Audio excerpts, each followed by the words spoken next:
Milestone makers presents colourful stories. ഇന്ന് നമ്മോടൊപ്പം ഉള്ളത് നെവിൻ കപ്രീഷ്യസ് ആംബ്രോസ്. കറക്റ്റ് അല്ലേ? അതെ, കറക്റ്റാണ്. Thank you Nevin. ഇനി നെവിൻ്റെ പ്രവർത്തന മേഖലകൾ ഞാനിങ്ങനെ പറയാണ്: anchor, interior designer, fashion choreographer, social media influencer. Correct അല്ലേ? അല്ല, ഇനിയുണ്ട്. ഇനിയുണ്ട്. അതിന് ഒരു ദിവസം മുഴുവൻ വേണം പ്രവർത്തന മേഖല പറയുകയാണെങ്കിൽ അല്ലേ? അതെ അതെ, നമ്മൾക്ക് കിട്ടുന്ന ഓപ്പർച്യൂണിറ്റീസ് നമ്മൾ മാക്സിമം യൂട്ടിലൈസ് ചെയ്യാന്നുള്ളതാണ്.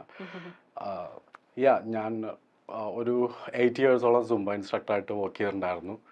പിന്നെ design, interior design, fashion choreography എന്ന് പറയുന്നത് ഇപ്പം ഈ റീസെൻ്റ്ലി ആണ് ഞാൻ വന്നുപെട്ടത്.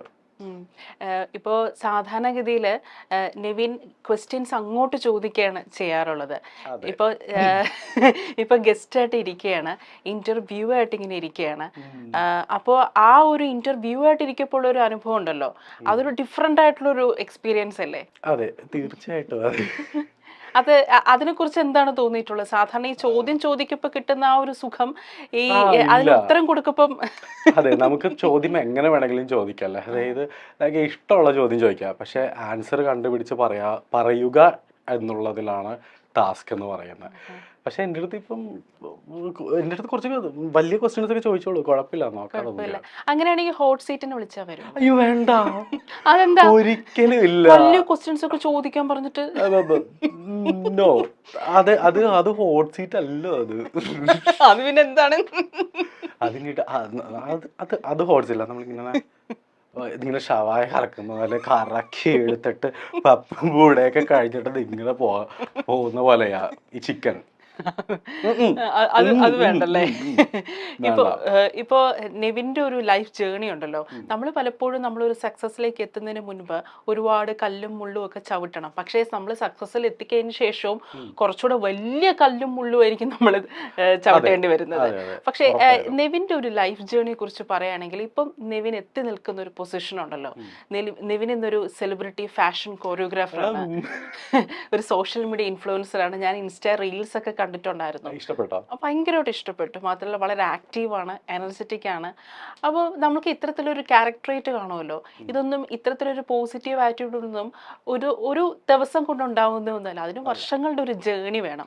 ആ ഒരു ജേണിയെ കുറിച്ച് എന്താണ് നെവിന് തോന്നിയിട്ടുള്ളത്? ഇപ്പം ഇരിക്കുമ്പോൾ ആ ജേണിയെ കുറിച്ച് എന്താണ് നെവിന് തോന്നുന്നത്? എൻ്റെ സോഷ്യൽ മീഡിയയിലേക്ക് കാണാൻ പറ്റും. എൻ്റെ ഫസ്റ്റ് തന്നെ കുറച്ച് ഡ്രോയിങ്സ്, പിന്നെ അതിനുശേഷം ഞാൻ എൻ്റെ ഡാൻസ്, ഫിറ്റ്നസ്, സുംബ കരിയറിലേക്ക് വന്നപ്പോൾ പൊടിക്കൊന്ന് മോഡേൺ.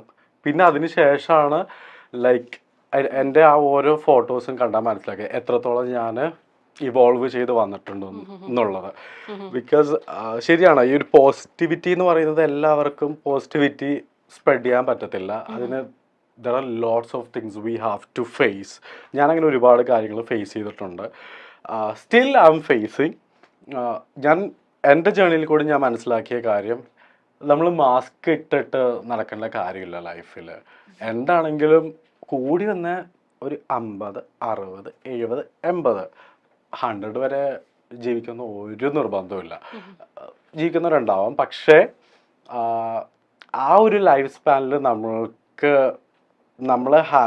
നമ്മൾ ബാക്കിയുള്ളവർക്ക് വേണ്ടിയിട്ട്, അതായത് സൊസൈറ്റിക്ക് വേണ്ടി, വീട്ടുകാർക്ക് വേണ്ടി അങ്ങനെ ജീവിച്ച് മരിക്കുന്നതിനെക്കാട്ടി നല്ലത് നമ്മളുടെ സെൽഫ് ഹാപ്പിനെസ് കൊണ്ട് നമ്മൾ സാറ്റിസ്ഫൈഡ് ആണെങ്കിൽ ദാറ്റ് ഈസ് എ സക്സസ് എന്ന് ഞാൻ പറയും. നമ്മളുടെ സെൽഫിനെ നമ്മൾ ഹാപ്പി ആക്കുക, മാത്രമല്ല ആരെയും ബോധിപ്പിക്കാതെ മാസ്ക് ഇടാതെ ജീവിക്കുക എന്നുള്ള ആ തീരുമാനം ഉണ്ടല്ലോ.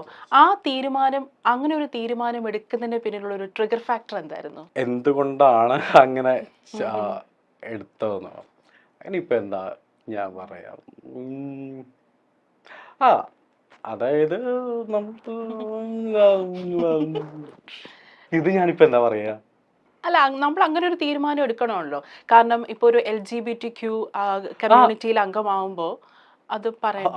ആര് പറഞ്ഞു LGBT community? I never say to anybody else LGBT. It's a very good point.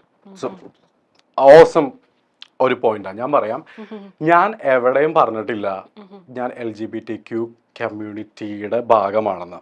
And ഞാൻ എവിടെയും പറയാതെ ഇരുന്നിട്ടുമില്ല ഞാൻ ഇവരെ സപ്പോർട്ട് ചെയ്യുന്നില്ല എന്നും ഞാൻ പറഞ്ഞിട്ടില്ല. ബിക്കോസ് ഞാൻ സപ്പോർട്ട് ചെയ്യുന്നുണ്ട്. കാരണം ആസ് എ ഹ്യൂമൻ ബീങ് എന്താ പറയാ, എന്റെ ഫ്ലോ അങ്ങോട്ട് പോയി. ഇത് കട്ട് ചെയ്യണം കേട്ടോ, കേട്ടല്ലോ. ഇതെങ്ങാനും ഞാൻ വരുമ്പോഴത്തേക്ക് ഇടാൻ നിൽക്കരുത്. മനുഷ്യരാണ്, ഫ്ലോ അങ്ങോട്ട് പോകും. ഓക്കെ, ഒന്നുകൂടി ചോദിക്കാം. ഞാൻ പറയാം.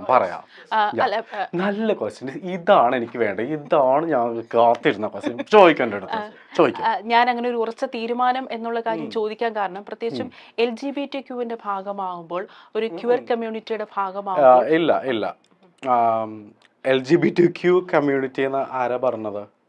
ഞാൻ പറഞ്ഞിട്ടുണ്ടോ? ഡിഡ് ഇല്ല. ഓക്കെ, നിങ്ങൾ എൻ്റെ വീഡിയോസിൽ കാണുന്നുണ്ട് എന്ത്, ഞാൻ സ്ത്രീ ആയിട്ടുള്ള ഒരു ഫെമിനിൻ ടച്ച്. ഓഫ് കോഴ്സ് എനിക്കൊരു ഫെമിനിസം ഉണ്ട്, ആൻഡ് ഐ അക്സെപ്റ്റ് എന്ന് വിചാരിച്ചിട്ട് ഒരാള്, അതായത് ഒരു ഫെമിനിൻ ടച്ചുള്ള ഒരാള് അപ്പാടി ഇങ്ങോട്ടേക്ക് LGBTQ കമ്മ്യൂണിറ്റി ആവണം എന്നില്ല. അവരെ നമ്മൾ ഒരിക്കലും അതേപോലെ എന്താ പറയുക, ഒരു പാർട്ടായിട്ട് നമ്മൾ ഒരിക്കലും മാറ്റി നിർത്തരുത് എന്നാണ് ഞാൻ പറയുന്നത്. ബിക്കോസ് ഉദാഹരണം, ഞാൻ ഒരു ഫീമെയിൽ ക്യാരക്ടർ ചെയ്യുന്നു, അതിൻ്റെ ഏറ്റവും ബ്യൂട്ടിഫുൾ ആയിട്ട് ഇത്രയും എന്താ പറയുക 10 മില്യൺ, മോർ ദാൻ 10 മില്യൺ അത് ക്രോസ് ചെയ്തിട്ടുണ്ട്. ഇപ്പോഴും ആ വേലക്കാരിനെ തേടിക്കൊണ്ട് ആൾക്കാർ, ഞാനിവിടെ ഫ്രണ്ട് നിന്നാലും ആൾക്കാരിങ്ങനെ നോക്കിക്കൊണ്ടിരിക്കുക. ബിക്കോസ് ആ ഒരു ക്യാരക്ടറിന് അത്രയും പെർഫെക്റ്റോടെ എനിക്ക് അത് അവതരിപ്പിക്കാൻ പറ്റിയിട്ടുണ്ടെങ്കിൽ ദാറ്റ്സ് മൈ ടാലന്റ്. ഓക്കെ, അത് ഞാൻ LGBTQ ആയതുകൊണ്ടല്ല. ഓക്കെ, അതെന്റെ ടാലന്റ് ആണ്. എൻ്റെ ടാലന്റിനാണ് നിങ്ങൾ അക്സെപ്റ്റ് ചെയ്യേണ്ടത്. ആൻഡ് നമ്മളുടെ ദിലീപ് ഏട്ടൻ, ചാന്തുപൊട്ട്, പിന്നെന്താ ഈ സെയിം ഒരു പാട്ട് ഞാൻ ചെയ്തിട്ടുണ്ടല്ലോ, എന്തായിരുന്നു, മായാമോഹിനിയുടെ ദിലീപ് ഏട്ടൻ്റെ അടുത്ത് എപ്പോഴെങ്കിലും ഏതെങ്കിലും ഒരു ആങ്കർ ചെന്നിട്ട് ദിലീപ് ഏട്ട LGBTQ കമ്മ്യൂണിറ്റി ചോദിച്ചിട്ടുണ്ടോ? ഇല്ല. അത് സിനിമയിലെ ദ സെയിം തിങ് ഞാൻ ചെയ്തേക്കുന്നത് ഒരു ക്യാരക്ടറാണ്. എന്തുകൊണ്ട് അങ്ങനെ കാണുന്നില്ല? ഓക്കെ, അതായത് ഫിലിമിലത്തെ ക്യാരക്ടർ ആണെങ്കിലും ഈവൻ സോഷ്യൽ മീഡിയയിൽ ഞാൻ ചെയ്യുന്ന ആ ഒരു ചെറിയൊരു ക്യാരക്ടർ ആണെങ്കിൽ പോലും it's a talent, it's called talent. അതിനെ അങ്ങനെ കാണാൻ വേണ്ടിയിട്ടാണ് പഠിക്കേണ്ടത്. ആൻഡ് എൻ്റെ ഏറ്റവും വലിയൊരു മോട്ടീവ് എന്ന് പറയുന്നത്, അതായത് നമ്മളുടെ പ്രേഷർ കൊടുക്കാനായിട്ടുള്ളത്, എന്താ പറയുക, നിങ്ങൾ ടാലൻറ്റിനെ ടാലൻ്റായിട്ട് കാണും. ഈവൻ ചിലവർക്ക് ഇപ്പോൾ ഈവൻ ഒരു ഫെമിനിൻ ടച്ച് ഇല്ലാത്ത ഒരാൾ മേ ബി അവരൊരു ഈ ഒരു കമ്മ്യൂണിറ്റിയിൽ പെട്ടവരായിരിക്കാം. ഓക്കെ, അപ്പം അതിലൊന്നും ഒരു കാര്യമില്ല. ഇവൻ ഞാൻ ഇപ്പൊ പറയുന്ന ഒരു രീതിയാണെങ്കിലും നമ്മൾ ഒരിക്കലും അങ്ങനെ ഒരാളെ ജഡ്ജ് ചെയ്യാൻ പാടില്ല. അപ്പൊ അതെന്ന് വെച്ചാൽ അത് അവരുടെ ചോയ്സ് ആണ്. ഞാൻ ഇതിൽ പെടുന്നുണ്ടോ ഇല്ലേ എന്നുള്ളത് അവരുടെ ചോയ്സ് ആണ്. അത് അവരുടെ ചോയ്സാ. ഇപ്പം ആണോ ഇല്ലേ എന്നുള്ളതെല്ലാം അത് ഓൺ ഡിസിഷൻ. അത് ഓൺ ഡിസിഷൻ. ചിലപ്പോൾ ഞാൻ ആയിരിക്കാം, ആവാതിരിക്കാം. അതൊക്കെ ദാറ്റ്സ് മൈ പേഴ്സണൽ. ഇതിപ്പം ഞാൻ എന്താന്ന് അറിഞ്ഞിട്ട് അല്ലല്ലോ ഒരാളുടെ ക്യാരക്ടറിനെ ആണെങ്കിലും ഒരു ടാലന്റിനെ ആണെങ്കിലും ഒരാൾ അക്സെപ്റ്റ് ചെയ്യേണ്ടത്. ഓക്കെ, നിങ്ങൾക്ക് ആർക്കും ഒരു ശല്യം ഉണ്ടാക്കുന്നത്. ഈവൻ അങ്ങനെ ആയിട്ടുള്ളവര് പല മേഖലകളിൽ വർക്ക് ചെയ്യുന്നുണ്ട്. ഏറ്റവും കൂടുതൽ അവരിങ്ങനെയാണ്, അവരങ്ങനെയാണ്, അതിലല്ല നമ്മൾ ആ ഒരു വ്യക്തിയുടെ ക്യാരക്ടർ, ആ വ്യക്തിയുടെ ആ ടാലന്റ് നമ്മൾ മറ്റുള്ളവരോട് എങ്ങനെ ബിഹേവ് ചെയ്യുന്നു എന്നുള്ളതിലാണ് പോയിന്റ് ഇരിക്കുന്നത്. അല്ലാതെ ജെൻഡർ ബേസ്ഡ് എനിക്ക് ഒരുപാട് നേരിടേണ്ടി വന്നിട്ടുണ്ട് ജെൻഡർ ബേസ്ഡ് ആയിട്ട്. കാരണം നോട്ട് അബൌട്ട് LGBT,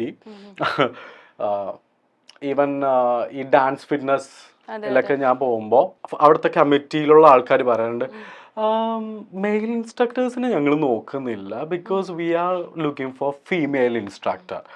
ഓക്കെ, അവർ കഴിവല്ല നോക്കുന്നത്, അവർ ജെൻഡറാണ് എപ്പോഴും നോക്കുന്നത്. ലേഡീസ് അല്ലെങ്കിൽ ഫീമെയിൽ വന്നിട്ട് അവിടെ ഡാൻസ് ചെയ്തിട്ടുണ്ടെങ്കിൽ കുറേ ആൾക്കാർ കൂടും എന്നാണ് അവരുടെ വിചാരം. പക്ഷെ I am far better than female instructor. നമ്മുടെ ടാലന്റ് തന്നെയാണ് തീർച്ചയായും അവിടെ നോക്കേണ്ടത്. ഇപ്പോൾ ഞാനത് ചോദിക്കാനുള്ള കാര്യം എന്ന് പറയുമ്പോൾ, ഈ ബിഗ് ബോസിൽ റിയാസിലെയും LGBTQ+നെ കുറിച്ച് അദ്ദേഹം വളരെ നല്ലൊരു എക്സ്പ്ലനേഷൻ ആയിരുന്നു തന്നത്. പല പല സെക്ഷുവാലിറ്റിയെ കുറിച്ച് റിയാസിലെയും അതിനകത്ത് പറഞ്ഞിട്ടുണ്ടായിരുന്നു. ആ ഒറ്റ വീഡിയോ ഭയങ്കരമായിട്ട് വൈറലായിരുന്നു. അപ്പോൾ നെവിൻ്റെതായിട്ടുള്ള ഒരു എക്സ്പ്ലനേഷൻ ഉണ്ടോ LGBTQ+A കുറിച്ച്? അതായത് കാരണം നമ്മളൊക്കെ വിചാരിച്ചു വെച്ചിരിക്കുന്ന ധാരണകൾ ഒരു പക്ഷേ തെറ്റായിരിക്കാം. കാരണം നമ്മൾ പലതും പഠിച്ചു വെച്ചിരിക്കുന്നത് അൺലേൺ ചെയ്യേണ്ട ഒരു പ്രോസസ്സും കൂടെയാണല്ലോ ഇപ്പോൾ നടക്കുന്നത്. അപ്പോൾ നെവിന് ഒരു പക്ഷേ നമ്മളെക്കാളൊക്കെ ഈ ഡിഫറെൻറ്റ് സെക്ഷുവാലിറ്റിയെ കുറിച്ച് നമ്മളെക്കാളൊക്കെ അറിവുണ്ടായിരിക്കാം. അപ്പോൾ ഇതിനെക്കുറിച്ചൊക്കെ ഒരുപാട് വായിക്കുകയും പഠിക്കുകയും ചെയ്യുന്ന ഒരാളും കൂടെ ആയിരിക്കാം. അതുകൊണ്ട് കാരണം അതങ്ങനെ പഠിക്കാനുള്ള കാരണം നമ്മൾ ഈ ജെൻഡർ ബേസ്ഡ് ആയിട്ട് നമുക്ക് ഒരുപാട് ഈ അവഗണനകളും ഡിസ്ക്രിമിനേഷനൊക്കെ ഫേസ് ചെയ്യുമ്പോൾ നമ്മൾ എന്താണ് വാട്ട് ഈസ് സെക്ഷുവാലിറ്റി എന്നതിനെക്കുറിച്ച് നമ്മൾ കൂടുതൽ പഠിക്കാൻ ശ്രമിക്കും. അപ്പോൾ നെവിൻ അതിനെക്കുറിച്ച് കൂടുതൽ പഠിക്കാൻ ശ്രമിച്ചിട്ടുണ്ടോ? എന്താണ് LGBTQ+A എന്നതിനെക്കുറിച്ച് നെവിൻ്റെതായിട്ടുള്ള ഒരു എക്സ്പ്ലനേഷൻ എന്താണ്? ടു ബി ഓണസ്റ്റ്, നമ്മളുടെ ഞാനിപ്പം പറഞ്ഞു തരുന്നതിനെക്കാട്ടി നന്നായിട്ട് ഗൂഗിൾ നമുക്ക് പറഞ്ഞു തരും. First of all A to Z കാര്യങ്ങൾ അതിൻ്റെ അകത്ത് എഴുതി വെച്ചിട്ടുണ്ട്. ഇനിയിപ്പോൾ ഞാൻ എന്തെങ്കിലും വായിന്ന് വല്ല വെള്ളി എന്തെങ്കിലും കേട്ട അവസാനം നെവിൻ അങ്ങനെ പറഞ്ഞു ഞങ്ങൾക്കെതിരെ ആകുക, അങ്ങനെയല്ല. ലൈക്ക് അതൊരു ഹോർമോൺ, മേ ബി അവരുടെ താല്പര്യം, ചിലപ്പോൾ അവരുടെ ഇൻട്രസ്റ്റ്, മേ ബി അവർ ജീവിച്ച് വന്ന സാഹചര്യം, അതൊക്കെ കണക്കിലെടുത്തിട്ട് എല്ലാം നമുക്കിങ്ങനെ ഒരു സയൻറ്റിഫിക് അല്ലെങ്കിൽ അവനങ്ങനെ പെണ്ണിനെ പോലെ ലിപ്സ്റ്റിക് ഇട്ടു എന്ന് അങ്ങനെയല്ല ഈ ഹോർമോൺ കാര്യങ്ങളൊക്കെ വരുന്നത്. കാരണം അത് അവരുടെ ചിലപ്പോൾ സാഹചര്യങ്ങളായിരിക്കാം, ചിലപ്പം കുറേ അവർ വന്ന ഒരു സാഹചര്യത്തിൽ നിന്ന് നമുക്ക് ഇവോൾവ് ചെയ്തിട്ടും അങ്ങനെ ഉണ്ടാവാം. ഞാനിതിനെപ്പറ്റി പറയാൻ വേണ്ടിയിട്ട് അത്രയ്ക്ക് വലിയ ജ്ഞാനിയൊന്നുമല്ല. Anyway, I do support LGBTQ, but I never said that I'm an LGBTQ person, because ഞാൻ എവിടെയും പറഞ്ഞിട്ടില്ല. അത് എൻ്റെ ഉള്ളിൽ ഉള്ള കാര്യമാണ്. ഓക്കെ, ഞാൻ അതാണ് കൺവേ ചെയ്യാനായിട്ട് ഉദ്ദേശിക്കുന്നത്. ചിലപ്പം ഇതിനുള്ള കമന്റ് ചിലപ്പോൾ വരുമായിരിക്കും, അതിനെ കണ്ടാൽ അറിയാം ഈ LGBTQ, അതിൻ്റെ വീഡിയോയിൽ കണ്ടാൽ അറിയാം LGBTQ. പറഞ്ഞോട്ടെ, നോ പ്രോബ്ലം, അത്രേ ഉള്ളൂ.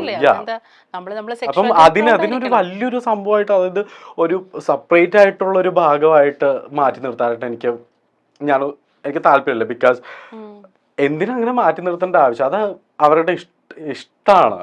Okay, even female, male, transgender, പിന്നെ എന്താ നോൺ ബൈനറി, ലെസ്ബിയൻ, എന്തിനത്? We all are human being. Okay, ഇപ്പം നമ്മൾ ജെൻഡറിന്റെ കാലമല്ല. ഫസ്റ്റ് ഓഫ് ഓൾ ഇത് നോട്ട് ചെയ്ത് വെച്ചോളൂ, ഇതിപ്പം കഴിവിന്റെ മാത്രം കാലമാണ്.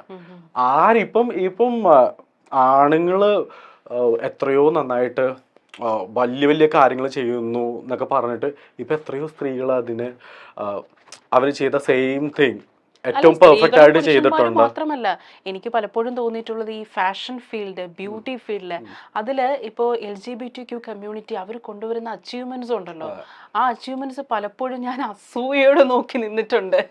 കാരണം അത്രത്തോളം സൗന്ദര്യത്തെക്കുറിച്ചും ഫാഷനെ കുറിച്ചുള്ള അവരുടെ സെൻസ് ഉണ്ടല്ലോ, അത് ഭയങ്കരമായിട്ട് നമ്മൾ അപ്രിഷിയേറ്റ് ചെയ്യുന്ന ഒരു കാര്യം തന്നെയാണ്. മാത്രമല്ല, ഇപ്പൊ നെവിനെ കാണുമ്പോൾ തന്നെ എന്ത് നല്ല ലുക്കിലാണ് നെവിൻ ഇരിക്കുന്നത്.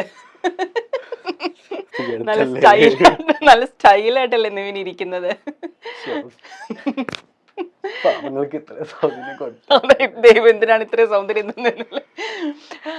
നെവിൻ അല്ല, ഞാൻ ഫാഷൻ കൊറിയോഗ്രാഫർ. ഓക്കെ, അപ്പം ഒരാള് വന്നിരിക്കുമ്പോ ഫാഷൻ കൊറിയോഗ്രാഫർ ആണെന്ന് തോന്നണമല്ലോ. സോ നമ്മുടെ അപ്പിയറൻസിലും അത് നമ്മൾ പറയാതെ തന്നെ പറയണം. ഇപ്പം ഒരു അഡ്വക്കേറ്റ് അല്ലെങ്കിൽ ഒരു ജഡ്ജാണ് ഇവിടെ വന്നിട്ട് ഇങ്ങനെ വേഷം കെട്ടിയിരിക്കുന്നുണ്ടെങ്കിൽ ഇവനാണോ ജഡ്ജ്? ഓക്കെ, അത് ഓരോന്നിനും ഓരോരോ ഒരു സോണുണ്ട്, ഓരോരോ ഫാഷൻ. ചിലപ്പോ ഞാൻ കൂറ വേഷത്തിലൊക്കെ നടക്കുന്ന കാണാൻ പറ്റും. പക്ഷെ ഫാഷൻ സെൻസ് ഉണ്ടെങ്കിൽ ആ കൂറയിലും ഒരു ലുക്ക് കാണും അല്ലേ? നെവിൻ പറഞ്ഞല്ലോ, നെവിന്റെ സഹോദരിയെ ഒരുപാട് സപ്പോർട്ട് ചെയ്തിട്ടുണ്ടായിരുന്നു എന്നുള്ളത്. സാധാരണ ആംഗളമാരൊന്നും അങ്ങനെ സപ്പോർട്ട് ചെയ്യത്തൊന്നുമില്ല, പ്രത്യേകിച്ച് വലുതായി കഴിഞ്ഞാല്. പക്ഷെ എനിക്കത് കേട്ടപ്പോ തന്നെ എനിക്ക് ഭയങ്കര സന്തോഷം തോന്നി. ആംഗള പെങ്ങളെ സപ്പോർട്ട് ചെയ്യുന്നതൊക്കെ പറഞ്ഞുണ്ടല്ലോ. അപ്പൊ ഈ കുട്ടിക്കാലത്തുണ്ടല്ലോ നെവിൻ എങ്ങനെയായിരുന്നു? കുട്ടിക്കാലത്ത് ഞാൻ വളരെ പൂച്ചനെ പോലെയായിരുന്നു. ലൈക്ക് ആരെന്ത് പറഞ്ഞു കഴിഞ്ഞാലും മിണ്ടാതെ അങ്ങോട്ട് കേട്ട് മുക്കിലിരുന്ന് അങ്ങോട്ട് മോങ്ങി തീർക്കും. പക്ഷെ ഇന്ന് ഞാൻ അങ്ങനെയല്ല. ഇങ്ങോട്ടേക്ക് എന്തെങ്കിലും പറഞ്ഞിട്ടുണ്ടെങ്കിൽ അങ്ങോട്ടേക്ക് എന്തെങ്കിലും ആദ്യം കൊടുത്തിട്ടേ ഞാൻ തിരിച്ചു വരത്തുള്ളൂ. അതെന്താ പൂച്ചയെ പോലെ ഇങ്ങനെ? കാരണം എനിക്ക് ഓഫ് കോഴ്സ് എനിക്ക് പൂച്ചേനെ ഭയങ്കര ഇഷ്ടമാണ്. മേ ബി ആ ഒരു പൂച്ചയുടെ മാനറിസം എൻ്റെ ഉള്ളിലേക്ക് കടന്നു എന്നാണ് എനിക്ക് തോന്നുന്നത്.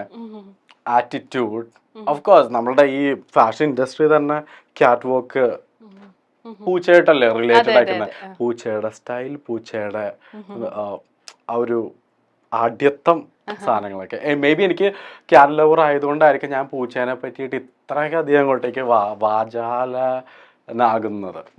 ഓക്കെ, ഇപ്പോൾ ഒരു ഫാഷൻ കോറിയോഗ്രാഫർ ആയിട്ട് ചോദിക്കുകയാണ്, നമ്മളിപ്പോൾ പല കൺവെൻഷൻസും ബ്രേക്ക് ചെയ്തുകൊണ്ടിരിക്കുകയാണല്ലോ. ഇപ്പോൾ പണ്ടൊക്കെ ആണെങ്കിൽ വളരെ സ്കിന്നി ആയിട്ടുള്ള വൈറ്റ് സ്കിന്നുള്ള മോഡൽസ് ആയിരുന്നു കൂടുതലും വന്നുകൊണ്ടിരുന്നത്. ഇപ്പോൾ അതിനൊക്കെ ബ്രേക്ക് ചെയ്തുകൊണ്ടിരിക്കുകയാണ്. ഇപ്പോൾ ഞാൻ കുറച്ച് തടിച്ച ഇത്തിരി വണ്ണമുള്ള പ്രകൃതക്കാരിയാണ്. ഞാനൊക്കെ റാമ്പ് വാക്ക് ചെയ്ത് എങ്ങനെയായിരിക്കും? ഞാൻ ചില ബ്രാൻഡ്സ് അവരുടേതായിട്ടുള്ള ഒരു ക്രൈറ്റീരിയാസ് വെക്കും. ഫോർ മീ, മൈ പെർസ്പെക്റ്റീവില് എൻ്റെ ഒരു കാഴ്ചപ്പാടിൽ ഞാൻ ഒരിക്കലും ഒരാളുടെ അടുത്ത് നിന്നിട്ട് തടി കുറച്ച് കൂടുതലുണ്ട്, മേ ബി ആ ഒരു സ്കിൻ ടോൺ ഇത് ഓക്കെയാണ്, ഓക്കെ, ഞാനത് പൊതുവെ പറയാറില്ല. ഓക്കെ, ദർ ഈസ് കുറേ മോഡലിംഗ് കാറ്റഗറീസ് ഉണ്ട്, പ്ലസ് സൈസ് അത് ഇത് എന്നൊക്കെ പറഞ്ഞിട്ട്. പക്ഷെ ഇന്നത്തെ ഈ ഒരു കേരളത്തില് സത്യം പറഞ്ഞു കഴിഞ്ഞാൽ ഇങ്ങനെ വെളുത്ത് തുടുത്തിട്ടുള്ള എല്ലാവരും നമുക്ക് കാണാൻ പറ്റത്തില്ല. ബിക്കോസ് നമ്മളുടെ ഇന്ത്യൻ സ്കിൻ ടോൺ എന്ന് പറയുന്നത് തന്നെ ഒരു വീറ്റിഷ് ഡസ്കി സ്കിൻ ടോൺ ആണ്. അപ്പോൾ നമ്മൾ ആ ഒരു ഫാഷൻ ഇന്ത്യൻസിന് വേണ്ടിയിട്ട് നമ്മൾ ഫാഷൻ കൊറിയോഗ്രാഫി ചെയ്യുമ്പോഴത്തേക്ക് ഡെഫിനറ്റ്ലി ഞാൻ എന്താണെങ്കിലും ഓൺലി വൈറ്റ് മാത്രമല്ല ചൂസ് ചെയ്യുന്നത്. എൻ്റെ ഈ റീസെൻ്റ്ലി കഴിഞ്ഞ ഫാഷൻ വീക്കിൽ I choose different shades of skins. അതിന് കറുപ്പ് വെളുപ്പ് ആ സാധനമൊന്നുമില്ല. അവർക്ക് കോൺഫിഡൻസ് ഉണ്ടോ, അവർക്ക് ചെയ്യാനായിട്ട് താല്പര്യമുണ്ടോ, അതാണ് നോക്കുന്നത് അല്ലേ. ഇപ്പോൾ സൗഹൃദങ്ങള്, ഇപ്പം കഴിഞ്ഞ ബിഗ് ബോസ് സീസണിലെ ജാൻമണിയും അഭിഷേകും, ആ ബിഗ് ബോസിൽ അവർ തമ്മിലുണ്ടായ ഒരു സൗഹൃദം ഉണ്ടല്ലോ. ഇപ്പം അഭിഷേകും ജാൻമണിയൊക്കെ ആയിട്ട് നെവിൻ നല്ല ഫ്രണ്ട്സ് ആണ്. നിങ്ങൾ തമ്മിലുള്ള വീഡിയോസ് ഒക്കെ നമ്മൾ കണ്ടിട്ടുണ്ട്. അപ്പം ഈ ഫ്രണ്ട്സ് എന്നുള്ളൊരു സംഭവം ഉണ്ടല്ലോ, നമ്മൾ ഈ സൗഹൃദങ്ങൾ, ഈ ബന്ധങ്ങൾ, നമ്മൾ ഈ ബന്ധങ്ങൾ എന്ന് പറയുമ്പം സൗഹൃദത്തിൽ മാത്രം ഒതുക്കണ്ട, എല്ലാ തരത്തിലുള്ള അച്ഛനും അമ്മയും എല്ലാ ബന്ധങ്ങളാണെങ്കിലും അത് നമുക്ക് പലപ്പോഴും തുടക്കത്തിൽ ഭയങ്കര സന്തോഷം തരും. പക്ഷെ പിന്നെ പോകെ ഈ സൗഹൃദത്തിനെ കുറിച്ച് നമ്മൾ കുറെ കാര്യങ്ങളൊക്കെ അറിയുമ്പോൾ അതിനകത്ത് ദേഷ്യം വരും, പല വിയോജിപ്പുകളൊക്കെ വരും. പക്ഷെ നമ്മൾ എപ്പോഴും ആ ഒരു സ്നേഹം എപ്പോഴും ഇങ്ങനെ നിലനിൽക്കും. ഈ സൗഹൃദങ്ങളെ കുറിച്ച്, പ്രത്യേകിച്ച് അഭിഷേകും ജാൻമണിയുമായിട്ടുള്ള സൗഹൃദം ഉണ്ടല്ലോ, നെവിൻ ആസ് എ പേഴ്സൺ എന്തെല്ലാം മാറ്റങ്ങളാണ് നെവിനിൽ വന്നിട്ടുള്ളത് ഈ സൗഹൃദങ്ങളെ കൊണ്ട്? ഓഫ് കോഴ്സ് എനിക്ക് വന്ന മാറ്റം എന്ന് വെച്ചിട്ടുണ്ടെങ്കിൽ ഞാൻ കുറച്ചുകൂടിയിട്ട് അങ്ങോട്ടേക്ക് പബ്ലിസിറ്റി എനിക്ക് കിട്ടി. പിന്നെ ഞാനൊരു ക്യാരക്ടറിനെ അങ്ങോട്ടേക്ക് ക്രിയേറ്റ് ചെയ്ത് വെച്ചു, വേലക്കാരി. അതെൻ്റെ ഒരു ഔട്ട് ഓഫ് ദ ബോക്സ് ആയിരുന്നു. എൻ്റെ അഭിഷേക് ആൻഡ് ജാൻമണിയായിട്ട് ആ ഒരു ഫ്രണ്ട്ഷിപ്പിൻ്റെ പുറത്താണ് ലൈക്ക് ഞാൻ ആ ഒരു ക്യാരക്ടർ വന്നത്. നമ്മളിങ്ങനെ വെറുതെ ഒരുപാട് ചിന്തിച്ചിട്ടൊന്നും അല്ല, ജസ്റ്റ് അങ്ങനെ വന്നു. പിന്നെ അത് അങ്ങോട്ടേക്ക് സീരിയസ് ആയിട്ട് പോയി. പിന്നെ നമ്മളിപ്പം പറയാറുണ്ടല്ലോ, മുല്ലപ്പൂമ്പൊടി ഏറ്റുകിടക്കും കല്ലിനും ഉണ്ടാകും സൗരഭ്യം. ഓക്കെ, ഞാൻ ഇതിനും ഇപ്പോൾ സുംബ ഇൻഡസ്ട്രിയിൽ വർക്ക് ചെയ്തുകൊണ്ടിരുന്ന സമയത്ത് ഇവൻ എന്താ പറയുക, ജയസൂര്യ സാർ, പിന്നെ ഹണി റോസ് മാം, അവരൊക്കെ വർക്ക് ചെയ്യുന്ന ജിമ്മിൽ, പിന്നെ സാനി അയ്യപ്പൻ, അവരൊക്കെ വർക്ക് ചെയ്ത ജിമ്മിലായിരുന്നു ഞാൻ വർക്ക് ചെയ്തുകൊണ്ടിരുന്നത്. പിന്നെ എൻ്റെ ക്ലാസ്സിൽ നമ്മളുടെ വിജയ് ബാബു സാറിൻ്റെ വൈഫ് ഉണ്ടായിരുന്നു. അങ്ങനെ ഒരു സെലിബ്രിറ്റി ഒരു കണക്ഷൻ എനിക്ക് ഉണ്ടായിരുന്നു. പക്ഷേ അന്നൊന്നും എനിക്ക് എന്താ പറയുക, ഇങ്ങനെ ചെയ്യണം, അത് ജസ്റ്റ് നമ്മളൊരു ക്ലാസ് എടുക്കുന്നു പോകുന്നു അത്രേ ഉള്ളൂ. പക്ഷെ അഭിഷേക് ആയിട്ട് ഞാൻ കണക്റ്റ് ആയ ആ ഒരു സമയത്താണ് സത്യം പറഞ്ഞിട്ടുണ്ടെങ്കിൽ ഞങ്ങൾ രണ്ടുപേരും ഒരു വേവ് ലെങ്ത് ഒരേപോലെയാണ്. എന്നെക്കാട്ടിയും കുറച്ച് 10-20 വയസ്സ് അഭിഷേകിന് പ്രായം ഉണ്ടെങ്കിലും I am still young, you know. ചേട്ടാന്ന് വിളിക്കൂ? ചേട്ടാന്നാണോ വിളിക്കുന്നത്? അല്ല, എനിക്ക് കുഞ്ഞാവാൻ വേണ്ടിയിട്ട് ഞാൻ എല്ലാവരും ചേട്ടാന്ന് വിളിക്കുന്നത്. ഇപ്പൊ ചില അമ്മാവന്മാരൊക്കെ വന്ന് കണ്ടിട്ടില്ലേ, നമ്മളെ എങ്ങനെയൊക്കെ നല്ല രീതിയിൽ ഡ്രസ് ചെയ്തിട്ടുണ്ടെങ്കിലും ചേട്ടാ ചേട്ടാ ഈ വയറ്റിലേക്ക് പോകുന്ന ബസ് ഒന്ന് പറയുക. ഓക്കെ, ഞാനപ്പം അങ്ങോട്ടേക്ക് മനസ്സിൽ അങ്ങോട്ടേക്ക് വിചാരിക്കും, എന്ത് വിചാരിക്കും, ഓ പാവം മൂത്ത് നരച്ചിട്ടുണ്ടല്ലോ, കുഞ്ഞാവാൻ വേണ്ടി ശ്രമിക്കുക, ആയിക്കോട്ടെ കുഴപ്പമില്ല, നമ്മളെ ചേട്ടാന്നല്ലേ വിളിക്കുന്നുള്ളൂ, വിളിച്ചോട്ടെ. കുറച്ചാൾ കഴിയുമ്പോഴത്തേക്കും എൻ്റെ കസിൻസൊക്കെ വിളിച്ചിട്ട് അങ്കിൾ അങ്കിൾ, ഞാൻ മേലെ ഒരാളെ എന്നെ അങ്കിൾ കളന്ന് വിളിച്ചിട്ടുണ്ടെങ്കിലും ഉണ്ടല്ലോ എന്ന് പറയാം. എനിക്ക് ഇഷ്ടമല്ല. എൻ്റെ ലൈഫിൽ എനിക്ക് ഏറ്റവും ഇഷ്ടമില്ലാത്തൊരു സംഭവം എന്താണെന്നറിയാമോ, എൻ്റെ ബർത്ത്ഡേ. കാരണം ആ സമയത്ത് മാത്രം നെവിൻ എത്ര വയസ്സായി, എത്ര വയസ്സായി, വല്ല കേക്ക് തന്ന അല്ലെങ്കിൽ വല്ല ഗിഫ്റ്റ് എന്തെങ്കിലും തന്നിട്ട് പോയാൽ പോരെ, വയസ്സറിയണം. അതുകൊണ്ട് എനിക്ക് ആ ഒരു സംഭവം മാത്രം എനിക്ക് ഇപ്പൊ പണ്ട് എനിക്ക് ഇഷ്ടമായിരുന്നു, ഇപ്പൊ എനിക്ക് തീരെ ഇഷ്ടമല്ല. അല്ല, നമ്മൾ ഈ പ്രായമാകുക എന്നുള്ളത് അതൊരു സുനിശ്ചിതമായ ഒരു കാര്യമാണ്. നമ്മളെ ഏജ് ഇങ്ങനെ മുന്നോട്ട് പൊയ്ക്കൊണ്ടേയിരിക്കും. അതിന് ഏതെങ്കിലും രീതിയിൽ ഒരു ഇൻസെക്യൂരിറ്റി നെവിന് തരുന്നുണ്ടോ? കാരണം ഏജ് ഇങ്ങനെ മുന്നോട്ട് പോകുന്നതിന് എന്തെങ്കിലും രീതിയിലുള്ള ഒരു ഇൻസെക്യൂരിറ്റി, ഒരു ഫിയർ എന്തെങ്കിലും ഉള്ളിൽ അങ്ങനെ തോന്നിയിട്ടുണ്ടോ? കാരണം നമുക്ക് എല്ലാവർക്കും അങ്ങനെ ഒരു ഇൻസെക്യൂരിറ്റി ഉണ്ട്. കാരണം നമ്മളെ ഫീൽഡ് എന്ന് പറഞ്ഞാൽ ഫാഷൻ ഫീൽഡാണ്. നമ്മൾ ലൈം ലൈറ്റിലാണ്. നമ്മളുടെ മുഖം, നമ്മളുടെ ഫീച്ചേഴ്സ്, അതിനെയാണ് നമ്മൾ മാർക്കറ്റ് ചെയ്യുന്നത്. അപ്പം ഈ പ്രായമാകുക എന്നുള്ളൊരു സംഭവം ഉണ്ടല്ലോ, പ്രത്യേകിച്ച് ഈ നടിമാരൊക്കെ നമ്മൾ പലപ്പോഴും കണ്ടില്ല, അവരൊരു ഏജ് കഴിയുമ്പോൾ അവർക്ക് ആ ഒരു പഴയ സ്റ്റാർഡം പതുക്കെ ഒരു പതിയെ തുടങ്ങും. പക്ഷെ മറ്റ് പ്രൊഫഷൻസിന് ആ ഒരു പ്രശ്നമില്ല. അങ്ങനെ ഒരു ഇൻസെക്യൂരിറ്റി എപ്പോഴെങ്കിലും തോന്നിയിട്ടുണ്ടോ നെവിന്? ടു ബി ഓണസ്റ്റ് എനിക്കില്ല. കാരണം പ്രായമാകും തോറും നമ്മൾക്കിങ്ങനെ ഭരിക്കാലോ, നീ അത് ചെയ്യ്, നീ അത് ചെയ്യ്, നമ്മളിങ്ങനെ ഇരുന്നങ്ങോട്ട് പണി ചെയ്താൽ മതി. അതെ അതെ, സീനിയേഴ്സായി വയ്യ ഒന്ന് ചെയ്ത് എടുക്കുക, പൈസ വേണം പൈസ ഇല്ലാതെ ഒന്നുമില്ല. എനിക്ക് അങ്ങനെ തോന്നിയിട്ടില്ല. കാരണം ഞാൻ ആ ഒരു അഭിനയം ആ സംഭവമല്ലല്ലോ. കാരണം ഈവൻ ഞാനൊരു മോഡൽ ആയിരുന്നെങ്കിൽ മേ ബി എനിക്ക് ആ ഒരു കൺസേൺ ഉണ്ടായിരുന്നു. ഇത് മോഡൽസിനെ കൊറിയോഗ്രാഫി ചെയ്യുന്ന ആള് എന്തിനാ, പ്രായമായാലും എന്ത്, പ്രായം ആയില്ലെങ്കിൽ എന്താ, ഇറ്റ്സ് അവരെങ്ങനെ ട്രെയിൻ ചെയ്യുന്നു, ഔട്ട്പുട്ട് എങ്ങനെ കൊടുക്കുന്നു എന്നുള്ളതിലാണ് കാര്യം, അല്ലേ? ആണോ? ആണ്. നെവിൻ ലൈംലൈറ്റ് ഇഷ്ടപ്പെടുന്ന ഒരാളും കൂടെയാണ്. പക്ഷെ കുട്ടിക്കാലത്ത് പൂച്ചയെ പോലെ വളരെ മിണ്ടാതിരുന്ന ഒരാളാണ്. അങ്ങനെ ഒരാള് ലൈംലൈറ്റ് ഇഷ്ടപ്പെടുക, ഒരു സ്റ്റാർ വാല്യൂല് വളരെയധികം സന്തോഷം കണ്ടെത്തുന്നു. അതെങ്ങനെയാണ് ആ ഒരു മൈൻഡ് സെറ്റിൽ അത്രയും വലിയൊരു ട്രാൻസ്ഫോർമേഷൻ ഉണ്ടായത്? പൂച്ചയെ പോലെ പമ്മിയിരുന്നൊരു കുട്ടി. അതായത് എൻ്റെ ഫാദർ എന്ന് പറയുന്ന father, it's a very personal things. Okay, father alcoholic person ആയിരുന്നു. എനിക്ക് ഇതുവരെ ആ ഒരു അറ്റൻഷൻ അല്ലെങ്കിൽ എൻ്റെ ഫ്രണ്ട്സ് ബുള്ളിങ് ചെയ്യുമ്പോഴത്തേക്കും ഒരു സപ്പോർട്ട് ചെയ്യാൻ വേണ്ടിയിട്ട് എൻ്റെ ഫാദർ എനിക്ക് ഉണ്ടായിട്ടില്ല.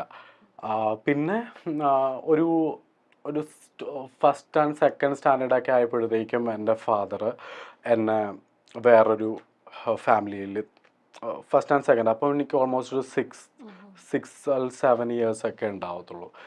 അപ്പോൾ എന്നെ മാറ്റി പഠിപ്പിച്ചു. അങ്ങനെയാണ് ഞാൻ പാരൻസിൽ നിന്ന് സെപ്പറേറ്റ് ആവുന്നത്. അപ്പം ഞാൻ ഒരുപാട് ആ ഒരു ചെറുപ്പത്തിൽ നമ്മൾ അനുഭവിക്കുന്ന കുറച്ച് സംഭവങ്ങളുണ്ടല്ലോ, ഒരു കെയറിങ്, ആ ഒരു സപ്പോർട്ട്, അതൊന്നും എനിക്ക് കിട്ടിയിട്ടില്ല. അതുകൊണ്ട് തന്നെ നമ്മൾ വലുതായി വരുന്ന സമയത്ത് ഒരു എയിം എനിക്കുണ്ടായിരുന്നു, ഒരിക്കലും എൻ്റെ ഫാദറിനെ പോലെ ഞാൻ ആവത്തില്ല എന്നുള്ളത്. മേ ബി എനിക്ക് എൻ്റെ ഫാദറായിട്ട് യാതൊരു വിധത്തിലുള്ളൊരു അറ്റാച്ച്മെൻ്റ് ഇല്ല. ബിക്കോസ് എനിക്ക് ആ ഒരു ഫാദറായിട്ടുള്ളൊരു അറ്റാച്ച്മെൻറ്റ് ഇല്ലാത്തത് മേ ബി എനിക്ക് ആ ഒരു ഫീലിംഗ് എനിക്ക് അനുഭവിക്കാനായിട്ടുള്ളൊരു അവസരം കിട്ടാത്തതുകൊണ്ടായിരിക്കാം. ഈവൻ ഒരു 2 ഇയേഴ്സായി എൻ്റെ ഫാദർ മരിച്ചിട്ട്. ഞാനൊരു തുള്ളി കണ്ണുനീര് പോലും എനിക്ക് വന്നിട്ടില്ല. കാരണം എനിക്ക് പ്രഹസനം കാണിക്കാൻ വേണമെങ്കിൽ എനിക്ക് ഐ ഡിഡ്ന്റ് ഫീൽ എനിത്തിങ്. അപ്പോൾ ആ ഒരു സ്റ്റേജിൽ കൂടിയൊക്കെ കടന്നു വന്നതുകൊണ്ടായിരിക്കാം എനിക്കിങ്ങനെ, ഞാൻ കുറച്ച് ബോസിയാണെന്ന് വെച്ചാൽ ബോസിയാണ്, എന്നാൽ തമാശയാണെന്ന് വെച്ചാൽ തമാശയാണ്. അത്ര പക്ഷെ അതുകൊണ്ടായിരിക്കും പെങ്ങള് കുട്ടിക്ക് അച്ഛന്റെ സ്നേഹം കൂടെ കൊടുക്കുന്ന ഒരാങ്ങളായതല്ലേ? അയ്യോ സത്യം പറഞ്ഞിട്ടുണ്ടെങ്കിൽ ഉണ്ടല്ലോ ഞാനങ്ങനെ എനിക്ക് എനിക്ക് സ്നേഹിക്കാൻ അറിയാൻ പാടില്ല. സത്യമായിട്ടും എനിക്ക് സ്നേഹം എന്നുള്ളൊരു സംഭവം എനിക്ക് ഇതുവരെ കിട്ടിയിട്ടില്ല. അതുകൊണ്ട് തന്നെ എനിക്ക് അതിൻ്റെ വാല്യൂ എന്താണെന്നും ടു ബി ഓണസ്റ്റ് എനിക്കറിയാൻ പാടില്ല. ഞാൻ എൻ്റെ അനിയത്തിയുടെ അടുത്ത് മര്യാദയ്ക്കൊന്നും സംസാരിച്ചിട്ടില്ല. എങ്ങനെ പക്ഷെ അനിയത്തിയെ ഭയങ്കരമായിട്ട് സപ്പോർട്ട് ചെയ്തില്ലേ ആ, ആ കൊറോണ അനിയത്തി സമയത്ത്? അത് അനിയത്തി വലിയൊരു എനിക്കൊരു കാര്യല്ലേ? അതെ അനിയത്തി എനിക്കൊരു ഷൂസൊക്കെ വാങ്ങിച്ചു വെച്ചിട്ടുണ്ട്. ആ ഒരു കെയർ കിട്ടിയില്ലെങ്കിൽ മതി. അനിയത്തി അങ്ങനെ സത്യം പറഞ്ഞിട്ടുണ്ടെങ്കിൽ അനിയത്തി അത് നമ്മൾ വാങ്ങിച്ചു കെട്ടിപ്പിടിക്കുക വെക്കില്ലല്ലോ. ഉമ്മ വയ്ക്കുക എന്നുള്ളതിലല്ല. ഞങ്ങൾ തമ്മിൽ ഭയങ്കര സ്നേഹമാണ്. എന്നാ മുഖത്തോട് മുഖം നോക്കിയിട്ടുണ്ടെങ്കിൽ അടിച്ച് നിന്റെ കാരണം പൊട്ടിക്കുക അങ്ങനത്തെ ഒരു സാധനമാണ്. പക്ഷെ സ്നേഹമുണ്ട്. പക്ഷെ എനിക്ക് പ്രകടിപ്പിക്കാൻ അറിയില്ല, അവൾക്കും പ്രകടിപ്പിക്കാൻ അറിയത്തില്ല. അത്ര തന്നെ. ഞാനും ഈ ചെറുപ്പത്തില് ബുള്ളിങ് ഒക്കെ ഏറ്റുവാങ്ങിയിട്ടുണ്ട്. കാരണം ഇപ്പോഴത്തെ പോലെയല്ല, പണ്ട് ഞാൻ ഭയങ്കര മെലിഞ്ഞിട്ട് എന്നെ കാണാൻ പോലും പറ്റില്ലായിരുന്നു. അപ്പം അന്ന് ഭയങ്കര മെലിഞ്ഞിരിക്കുന്നതുകൊണ്ട് എന്നെ എല്ലാ കുട്ടികളും കളിയാക്കുമായിരുന്നു. അപ്പൊ പൊതുവേ നമ്മൾ ഈ കുട്ടിക്കാലത്തെ ഈ ബുള്ളിങ് എന്ന് പറയുന്നത് നമ്മൾ ഭയങ്കരമായിട്ട് അഫക്റ്റ് ചെയ്യുന്ന സംഭവമാണ്. ഉറപ്പായിട്ടും. അപ്പോൾ ഈ ബുള്ളിങ് പലപ്പോഴും ഏറ്റുവാങ്ങിയോണ്ടായിരിക്കും ഞാൻ ഒരുപാട് ആഹാരം കഴിക്കുകയും പിന്നെ ഇപ്പൊ വണ്ണത്തിന്റെ പുറത്തായി. അപ്പം നമ്മളത് ഒരുപാട് മാനസികമായിട്ട്, അതെ പ്രത്യേകിച്ച് നമ്മള് കുട്ടിക്കാലത്തല്ലേ? കാരണം എനിക്ക് എൻ്റെ ഒരു മെസ്സേജ് എന്ന് പറയുന്നത്, നിങ്ങൾ പാരൻസ്, അതായത് നിങ്ങൾക്ക് ഒരു കുട്ടിയുണ്ട്, നിങ്ങൾക്ക് എന്താ പറയുക, ജോലിയുണ്ട്, സാഹചര്യങ്ങളുണ്ട്, കാറുണ്ട്, വീടുണ്ട്. ഈവൻ നിങ്ങളുടെ ഒരു പാരൻറ്റിങ് എന്ന് പറഞ്ഞിട്ടുള്ള സംഭവം നിങ്ങളുടെ കുട്ടിക്ക് ആ ഒരു ചെറിയ കുട്ടിക്കാലത്ത് കൊടുത്തില്ലെങ്കിൽ ഡെഫിനറ്റ്ലി അത് അവർ വളർന്ന് വലുതായി കഴിയുമ്പം അവരുടെ ആ ഒരു വളർച്ചയിലും ഐ മീൻ അവരുടെ മെൻ്റൽ ഹെൽത്തിലും അത് എഫക്റ്റ് ചെയ്യും. കാരണം എനിക്കങ്ങനെ ഒരുപാട് അങ്ങനെ അനുഭവങ്ങൾ ഉണ്ടായിട്ടുണ്ട്. കാരണം എനിക്ക് എവിടെയും പറയാൻ പറ്റത്തില്ല. കാരണം എൻ്റെ ഫാദറിൻ്റെ അടുത്ത് എങ്ങാനും പറഞ്ഞിട്ടുണ്ടെങ്കിൽ കത്തിക്ക് കുത്തി കീറാൻ വേണ്ടി നിൽക്കുന്ന ഒരു വ്യക്തി. അപ്പം ഞാനിങ്ങനെ എൻ്റെ കാര്യങ്ങൾ അവിടെ ഷെയർ ചെയ്യും. അപ്പം ഞാനെല്ലാം ഉള്ളിൽ സപ്രസ് ചെയ്തിട്ടാണ് ഞാൻ ലൈഫ് ഇത്രയും എത്തിച്ചത്. പിന്നെ ഞാൻ മനസ്സിലാക്കി എനിക്കിങ്ങനെ നിന്നിട്ട് കാര്യമില്ല. ബിക്കോസ് എൻ്റെ ഫാമിലിയിൽ ഞാൻ മാത്രമേ ഉള്ളൂ. I have to take care of my entire family. അപ്പം ഞാൻ ഇതിന് അഗെയിൻസ്റ്റ് ആയിട്ട് എൻ്റെ ആ ഒരു ഔട്ട് ഓഫ് ബോക്സ് സംഭവം ഉണ്ടല്ലോ, ഒരു ബോക്സ്, അത് പുറത്ത് വന്നാൽ മാത്രമേ എനിക്കൊരു പുതിയൊരു ലൈഫുള്ളൂ എന്ന് ഞാൻ വിചാരിച്ചു. I moved on. ഞാൻ പിന്നെ ഒരാളെ ഞാൻ മൈൻഡ് ചെയ്തിട്ടില്ല. I started to earn from my 20 years. ഞാൻ എല്ലാ ജോലിയും ചെയ്തിട്ടുണ്ട് കേട്ടോ. എനിക്ക് I M not coming from the very rich, ഒരു മിഡിൽ ക്ലാസ് ഫാമിലി പോലുമല്ല. I'm coming from a very poor family. പക്ഷേ അന്ന് ഞാൻ അങ്ങനെ ആയിരുന്നു എന്നുള്ളതിലല്ല കാര്യം. ഇന്ന് ഞാൻ എവിടെ എത്തി എന്നുള്ളതില കാര്യം. അപ്പോൾ മേ ബി എന്നെ പോലുള്ള കുറേ യങ്സ്റ്റേഴ്സിനുള്ളൊരു ഒരു മോട്ടിവേഷൻ ആയിരിക്കാം ഞാൻ. ഓക്കെ ബിക്കോസ് ഞാനിത് എനിക്ക് റീച്ച് കിട്ടാൻ വേണ്ടിയിട്ടോ അല്ലെങ്കിൽ അങ്ങനെയൊന്നും അല്ല ഞാൻ പറയുന്നത്. Because this is my life. അതെ. ഇപ്പൊ എനിക്ക് ഈ കഥ കേൾക്കുമ്പോൾ പെട്ടെന്ന് ഡിയർ സിന്ദഗിയിലെ ആലിയ ഭട്ടിനെ എനിക്ക് ഓർമ്മ വരുന്നത്. ഷാറൂഖ് ഖാൻ കൗൺസിലിംഗ് കൊടുത്ത് ആലിയ ഭട്ടിന്റെ ആ പാസ്റ്റിന്, അതിന്റെ ആ ഒരു പാസ്റ്റ് ട്രോമയെ ക്യൂർ ചെയ്യുന്ന ആ ഒരു സീൻസ് ആണ് എനിക്ക് പെട്ടെന്ന് ഈ കഥ കേൾക്കുമ്പോൾ ആ സീൻസ് ഒരിക്കലും എനിക്ക് this is my first time ഞാൻ എൻ്റെ ഫ്രണ്ട്സിൻ്റെ അടുത്ത് പോലും ഞാൻ ഓപ്പൺ അപ്പ് ആയിട്ടില്ല. കാരണം എനിക്ക് ഒരാളുടെ സിമ്പതിയുടെ ആവശ്യമില്ല. കാരണം സിമ്പതി നമുക്ക് അയ്യോ പാവം അവരങ്ങനെ പറ്റിയല്ലോ 2 ദിവസം പറയും, 3-ാമത്തെ ദിവസം എന്താ അവർ നമുക്ക് എന്തെങ്കിലും ഓപ്പർച്യൂണിറ്റി തരുമോ? ഇല്ല, നമ്മൾ തന്നെ we have to find our opportunity. അതിന് നമ്മളിങ്ങനെ കരഞ്ഞു പിടിച്ച് എൻ്റെ ജീവിതം ഇങ്ങനെ ആയെന്ന് വിചാരിച്ചിരുന്നിട്ടുണ്ടെങ്കിൽ അത് അവിടെ ഇരിക്കത്തേ ഉള്ളൂ. ഓക്കെ, നമ്മളുടെ ഉള്ളിൽ എന്തും ഉണ്ടായിക്കോട്ടെ, ബട്ട് പുറത്ത് നമ്മൾ എങ്ങനെ നമ്മളുടെ ക്വാളിറ്റി, നമ്മളുടെ ആ ഒരു കഴിവിനെ പ്രസൻറ്റ് ചെയ്യുന്നു എന്നുള്ളതിലാണ് കാര്യം എന്നാണ് ഞാൻ വിശ്വസിക്കുന്നത് എൻ്റെ ലൈഫ് വെച്ചിട്ട്. പിന്നെ ഞാൻ വേറൊരു കാര്യം എനിക്ക് എൻ്റെ ലൈഫിൽ നിന്ന് തോന്നിയിട്ടുള്ളത് എഡ്യൂക്കേഷൻ ഈസ് വെരി ഇമ്പോർട്ടൻറ്റ്. നമ്മൾ ചിലപ്പം വീഡിയോ ചെയ്ത് നടക്കുന്നുണ്ട്. അങ്ങനെ കുറെ കമന്റ് ഒക്കെ എനിക്ക് വരാറുണ്ട്. അത് ചോദ്യം ചോദിച്ചിട്ട് പറഞ്ഞാൽ മതി. ഞാൻ ഒറ്റയടിക്ക് അങ്ങോട്ടേക്ക് അല്ല, ഞാൻ വീഡിയോസ് കാണുമ്പോ ഉണ്ടല്ലോ, ഇപ്പൊ നാഗദേവിയൊക്കെ ഉള്ള നാഗദേവിയുടെ ആ ഒരു ഇതൊക്കെ വീഡിയോസ് ഒക്കെ ഉണ്ടല്ലോ, പിന്നെ മോഡേൺ യക്ഷി, അതൊക്കെ കണ്ടല്ലോ. പിന്നെ മോഡേൺ യക്ഷി, അതൊക്കെ നല്ല രസമുണ്ടായിരുന്നു. അതൊക്കെ എന്റെ ഓൺ ക്രിയേഷൻ ആണ്. ഇവൻ മറ്റേ വേലക്കാരിയൊക്കെ കാരണം ആ ഒരു ക്യാരക്ടർ എന്നെ കൊണ്ട് ചെയ്യാൻ പറ്റത്തുള്ളൂ. അതാണ് ക്രിയേറ്റീവ് ആണെന്നുള്ളത് പറയുന്നത്. നമ്മളിപ്പം എഡ്യൂക്കേഷൻ എന്ന് പറയുന്നത് നമുക്ക് അറിവ് തരുന്നുണ്ട്, പക്ഷേ നമുക്ക് ഈ അറിവിലൂടെയാണ് നമ്മളുടെ ക്രിയേറ്റീവ് ആയിട്ടുള്ള മൈൻഡ് സെറ്റും ഉണരുന്നത്. ഈ എഡ്യൂക്കേഷൻ എങ്ങനെ നമ്മൾ എക്സിക്യൂട്ട് ചെയ്യുന്നു എന്നുള്ളതാണല്ലോ കാര്യം. നമ്മൾ സോഷ്യൽ മീഡിയയിൽ കോണ്ടന്റ് ഇടുന്നു, നമുക്ക് ആ ഒരു അറിവുണ്ടായിട്ടാണ് നമുക്ക് ക്രിയേറ്റീവ് ആയിട്ടുള്ള നമ്മളെ ബ്രെയിൻ തുറക്കുന്നത്. അപ്പോൾ നിവിൻ അതിലാണ് നിവിൻ്റെ സോൺ എന്ന് പറയുന്നത്. അതിൽ നിവിൻ ആക്റ്റീവാണ്. പക്ഷെ ആൾക്കാരിങ്ങനെ പലതും പറയും ഈ സോഷ്യൽ മീഡിയയിൽ കണ്ടന്റ് ഇടുന്നതിനെ കുറിച്ച്. അവർക്ക് ചെയ്യാൻ പറ്റാത്തതുകൊണ്ടാണ് അവരങ്ങനെ പറയുന്നത്. പലർക്കും എന്താ പറയാ അറിയില്ല.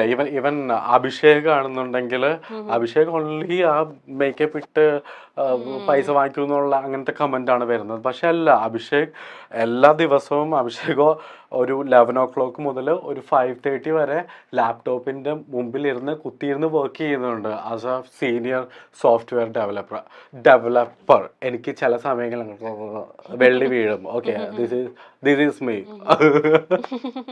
ഓക്കെ, അഭിഷേക് സോഫ്റ്റ്വെയർ ഡെവലപ്പർ ആണ്.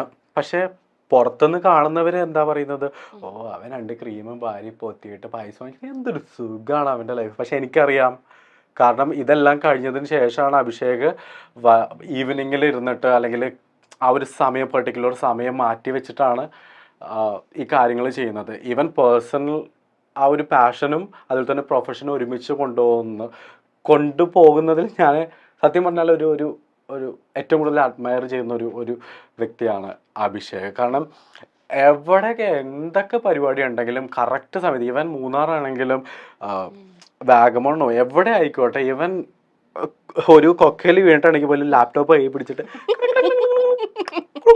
കാരണം മാസം പൈസ കിട്ടും, ഇതിനെക്കാട്ടിയും കൂടുതൽ പൈസ കിട്ടും, കൊളാബിനെക്കാട്ടിയും കൂടുതൽ പൈസ കിട്ടും. പക്ഷെ എന്നാലും ഹിസ് മാനേജിങ് വെൽ. പിന്നെ എന്നെ അഭിഷേകിന് പോലും അറിയാൻ പാടില്ലായിരുന്നു ഞാൻ എന്താന്നുള്ളത്. ഈ റീസെന്റ് എന്തോ ഇങ്ങനെ സംസാരിച്ചുകൊണ്ടിരിക്കുന്ന സമയത്തായിരുന്നു നീ ഇതായിരുന്നു എന്നൊക്കെ ചോദിച്ചത്. ലൈക്ക് ഞാന് ബേസിക്കലി ഇന്റീരിയർ ഡിസൈനിങ്ങിൽ ഞാൻ ഗ്രാജുവേറ്റഡ് ആണ് ഇന്റീരിയർ ഡിസൈനിങ്. പിന്നെ അതിനുശേഷം ഞാൻ ഫർണിച്ചർ ഡിസൈനിൽ ഞാൻ ഡിപ്ലോമ, അത് കുറച്ചുകൂടിയിട്ട് ഒരു ജിൽ കിട്ടാൻ വേണ്ടിയിട്ട്. പിന്നെ അത് കഴിഞ്ഞതിന് ശേഷം ഞാൻ NID ട്രൈ ചെയ്തു. 2023 NID ട്രൈ ചെയ്തു. 2 ഇത് വയ്ക്കാം, നമുക്ക് സബ്ജക്റ്റുകൾ വെക്കാം NID, കാരണം അത്രയും വലിയ എക്സാം അല്ലേ. അപ്പം ഞാൻ ഇന്റീരിയർ ഡിസൈനർ, കാരണം ഞാൻ ഇന്റീരിയർ ഡിസൈനർ ആണല്ലോ, പോരാത്തിന് എനിക്ക് എൻ്റെ കയ്യിലൊരു ഡിപ്ലോമയും കിടക്കുന്നുണ്ടല്ലോ. ഞാൻ വലിയ അഹങ്കാരത്തോടൊക്കെ ചെന്നിട്ട് അങ്ങോട്ടേക്ക് NID എഴുതി. വേറെ സെക്കൻഡ് സബ്ജക്റ്റ് വെച്ചത് ഞാൻ life style and accessories design ആയിരുന്നു. അതിലെനിക്ക് റാങ്ക് കിട്ടി. ഞാൻ അഹമ്മദാബാദ് വരെ പോയി, ഞാൻ ഇന്റർവ്യൂവിന് ഞാൻ പോയി. It's okay. നിർഭാഗ്യവശാൽ ഒരു റാങ്കിന് ഞാൻ പോയി. ഞാൻ 7th റാങ്ക് വരെ ഞാൻ എത്തിയതാ. ഓൾ ഇന്ത്യ, കേരള അല്ല, എറണാകുളം അല്ല, അങ്ങനെയല്ലല്ലോ, എറണാകുളം അല്ല, കേരള അല്ല, ഓൾ ഇന്ത്യ. ഓക്കെ, അപ്പം അങ്ങനെയാണ് ഞാൻ ഫാഷൻ ഇൻഡസ്ട്രിയിലേക്ക് ഞാൻ വരുന്നത്. ഒരു ഫാഷൻ ഒരു തോട്ട് എനിക്ക് വരുന്നത് അങ്ങനെയാണ്. പക്ഷേ എനിക്ക് ആ ഒരു സമയത്ത് ചെറുതായിട്ടൊരു സങ്കടമൊക്കെ ഉണ്ടായിരുന്നു. കാരണം ഞാൻ ഇത്രയും 3 ഇൻ്റർവ്യൂ വരെയൊക്കെ എത്തിയിട്ട്, കാരണം അത് ഭയങ്കര കുറച്ച് ടഫല്ലേ, നമ്മൾ ക്രിയേറ്റീവ് ആയിട്ടുള്ള IIT എന്ന് പറയുന്നത് പോലെ തന്നെ NID. അപ്പോൾ പക്ഷെ ഞാൻ പിന്നെ അതിനൊരു പോസിറ്റീവ് മൈൻഡ് സെറ്റാക്കി എടുത്തു. കാരണം നമ്മൾ അവിടെ പഠിച്ചു എന്നുള്ളതിലല്ല കാര്യം, ഞാൻ അവിടെ എത്തിയോ, ഞാൻ അവിടെ ഇന്റർവ്യൂ പാനലിൽ ചെന്നിട്ട് 2 വാക്ക് അവരുടെ അടുത്ത് പറഞ്ഞോ, ദാറ്റ്സ് ഇറ്റ്. ഐ പ്രൂവ്ഡ് എനിക്ക് അതിനുള്ള കഴിവുണ്ട്. അപ്പം അതൊരു ടേണിംഗ് പോയിന്റ് ആയിരുന്നു എനിക്ക്. ഇപ്പൊ ഞാൻ സത്യം പറഞ്ഞിട്ടുണ്ടെങ്കിൽ ഭയങ്കര ഹാപ്പിയാണ്. NID എങ്ങാനും കിട്ടിയിരുന്നെങ്കിൽ സത്യം പറയാൻ എന്റെ ലൈം ലൈറ്റ്, എന്റെ സെൽഫി എടുക്കാനുള്ള എന്റെ പിള്ളേരെ ആരും ഉണ്ടാവില്ലായിരുന്നു. ഓ മൈ ഗോഡ്, അതാണ് ഓരോ സത്യമായിട്ട് അതെ. കാര്യവും നടക്കുന്നതിന് അല്ല അതിൻ്റെതായിട്ടുള്ള അല്ല റീസൺ ഉണ്ട്. സത്യമാണ്, എല്ലാ കാര്യത്തിനും അതിൻ്റെതായിട്ടുള്ള ഒരു റീസൺ ഉണ്ടെന്നാണ് ഞാൻ വിചാരിക്കുന്നത്. ഞാൻ ചില സമയങ്ങളിൽ ഭയങ്കര ഓവർ മെച്യൂർ ആയിട്ടൊക്കെ ആയിട്ട് സംസാരിച്ചൊന്നിരിക്കും. പക്ഷേ പക്ഷെ ഞാൻ അങ്ങനെയല്ല. പക്ഷെ ഇതാണ് നല്ലത്, ഇങ്ങനെ ഇങ്ങനെ അങ്ങ് സാധാരണ രീതിയിൽ കാഷ്വലായിട്ട് ഇങ്ങനെ അങ്ങ് സംസാരിക്കുന്നത് നല്ലത്. ആ അതെ. അത്രേ ഉള്ളൂ. ഇപ്പൊ ജാൻമണി ഉണ്ടല്ലോ, ജാൻമണിയുടെ ഇന്റർവ്യൂസ് ഒക്കെ കാണാൻ നല്ല രസമാണ്. പ്രത്യേകിച്ച് ജാൻമണിയുടെ ആ തുറന്നുള്ള ചിരിയൊക്കെ ഉണ്ടല്ലോ. പിന്നെ ഈ മീഡിയക്കാർ ഓരോ ചോദ്യമൊക്കെ ചോദിക്കുമ്പം അതിൽ ജാൻമണി കൊടുക്കുന്ന കൗണ്ടറൊക്കെ ഉണ്ടല്ലോ. ആള് ശരിക്കും നിങ്ങൾ ഈ ഫ്രണ്ട്സിന്റെ ഇടയിൽ പുള്ളിക്കാരി ഈ ഒരു ആള് തന്നെയാണ്. അടിപൊളിയാണ് പുള്ളിക്കാരി ഈ ഒരു ചിൽ മൂഡ് അതെ അതെ തന്നെയാണല്ലേ. അതെ അതെ. Okay okay. ഞാൻ പറയും ജാൻമണി എനിക്ക് ഒരുപാട് ഞാൻ ഒന്നും ഇല്ലാതിരുന്ന, അതായത് ഞാൻ ആരാണെന്ന് പോലും എനിക്ക് അറിയാതിരുന്ന ഒരു സമയത്ത് എനിക്ക് ഷീ ഗേവ് മി അൻ ഓപ്പർച്യൂണിറ്റി. എനിക്ക് ജാൻമണിയുടെ മേക്കപ്പ് ക്ലാസ്സിൽ എന്നെ ആസ് എ ഗസ്റ്റായിട്ട് എന്നെ വിളിച്ചു. ഒരു പ്രാവശ്യം ഇപ്പോഴെനിക്ക് ഓർമ്മയുണ്ടോ, എനിക്ക് ഒരു പ്രാവശ്യം എനിക്ക് അവരുടെ ബാക്കിയുള്ള സെലിബ്രിറ്റീസിൻ്റെ അങ്ങനെ കുറച്ച് സ്റ്റൈലിംഗ് ഒക്കെ ഉള്ളത് കൊണ്ട് എനിക്ക് ആ ഒരു സ്റ്റേജിൽ എത്താൻ പറ്റിയില്ല. പക്ഷെ അതിൻ്റെ പേരിൽ ജാൻമണി ഭയങ്കരമായിട്ട് എനിക്ക് വേണ്ടി കരഞ്ഞായിരുന്നു. അപ്പം she's was A very nice person. പിന്നെ കൂടെ നിൽക്കുന്ന ആൾക്കാർക്ക് വേണ്ടി ജാൻമണി അത്രത്തോളം എഫേർട്ട് എടുക്കും അല്ലേ, അവരെ അത്രത്തോളം ചേർത്ത് പിടിക്കുന്ന ഒരാളാണെന്ന് എനിക്ക് തോന്നിയിട്ടുണ്ട്.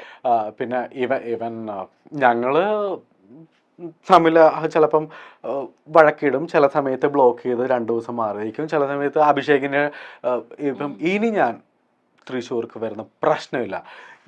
പിന്നെ black colour DP, feeling sad, പിന്നെ ബാറ്ററി അബൌട്ട് ടു ഡൈ, പിന്നെ ഇൻസ്റ്റാഗ്രാമിൽ ഒരു 3-4 ദിവസത്തേക്ക് ഒന്നും ഉണ്ടാവത്തില്ല. പിന്നെ ഫോൺ സൈലന്റ്. നമുക്ക് അറിയണമല്ലോ, നമുക്ക് വാല്യൂ ആരെങ്കിലും വിളിക്കുന്നുണ്ടോ എന്നറിയാൻ വേണ്ടിയിട്ട്. അപ്പോൾ അങ്ങനെ ഞങ്ങൾ ഇടയ്ക്കിടയ്ക്ക് ബ്ലോക്ക് ബ്ലോക്ക് അത് സ്വാഭാവികം. അങ്ങനെ ബ്ലോക്കിങ്ങും അൺബ്ലോക്കിങ്ങും ഒന്നും ഇല്ലെങ്കിൽ പിന്നെ അതിൽ ഫ്രണ്ട്സ് അല്ല. അതെ അതെ, നമ്മൾക്ക് എപ്പോഴും അഭിപ്രായ വ്യത്യാസം വരുമല്ലോ. പിന്നെ ഇതിനെങ്ങനെയാണ് പരിഹരിച്ചെടുക്കുന്നത്, അതിനാരാണ് ഇനിഷ്യേറ്റീവ് എടുക്കുന്നത്? മുൻകൈ എടുക്കുന്ന അങ്ങനെ പ്രത്യേകിച്ച് ആരും മുൻകൈ അതിൻ്റെതായിട്ടുള്ള വഴിക്കെല്ലാം പരിഹരിക്കും. അത് പിറ്റേ ദിവസം നമ്മളിപ്പം ഭയങ്കര പൊരിഞ്ഞ അടിയൊക്കെ ആണെങ്കിൽ, ഇപ്പം ഞാനും അഭിഷേകൊക്കെ ഭയങ്കര അടിയായിരിക്കും. എന്നിട്ട് ഒരു 15 മിനിറ്റ് കഴിയുമ്പോഴത്തേക്കും വിളിക്കും, ഹലോ ഓക്കെ നീ ഇന്ന് വരുന്നുണ്ടോ, ഓക്കെ ശരി.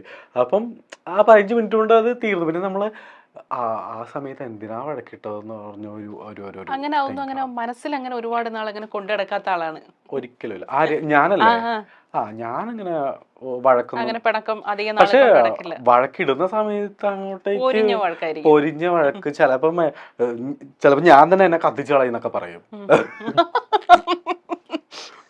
ഞാൻ മര്യാദക്ക് ഇപ്പൊ ഞാൻ ഇവിടെ നിന്ന് എടുത്ത് ചാടും, മര്യാദക്ക് എനിക്ക് ഈ സാധനം എനിക്ക് ഇവിടെ ഇപ്പൊ കിട്ടണം അങ്ങനെയൊക്കെ പറയും. പക്ഷെ കുറച്ച് നേരം അടങ്ങും, കുറച്ചു നേരം കഴിയുമ്പോൾ അടങ്ങ്.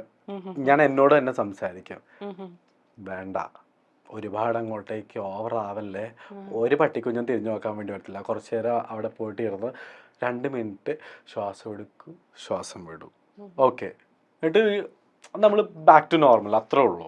അതെ, നമ്മളിപ്പം എല്ലാ റിലേഷൻഷിപ്പിലും അടിസ്ഥാനപരമായിട്ട് വേണ്ടത് പരസ്പര ബഹുമാനമാണല്ലോ. ഇപ്പം ആ ഒരു ബഹുമാനം ഇല്ലാതെ ആവുമ്പോഴാണ് അതിനകത്ത് വലിയ വലിയ പ്രശ്നങ്ങളിലേക്ക് പോകുന്നതും വലിയ വലിയ തർക്കങ്ങളിലേക്ക് പോകുന്നതും. അങ്ങനെ പരസ്പരം ബഹുമാനമില്ലാത്ത റിലേഷൻഷിപ്പിൽ നെവിൻ അങ്ങനെ അൺഫോർച്ചുനേറ്റ്ലി അതിൻ്റെ ഒരു ഭാഗമാകേണ്ടി വന്നിട്ടുണ്ടോ? അങ്ങനെ പരസ്പര ബഹുമാനം ഇല്ലാതെ വരുമ്പോൾ നെവിൻ്റെതായിട്ടുള്ള രീതിയിൽ എങ്ങനെയാണ് അതിനെ റിയാക്ട് ചെയ്യുന്നത്?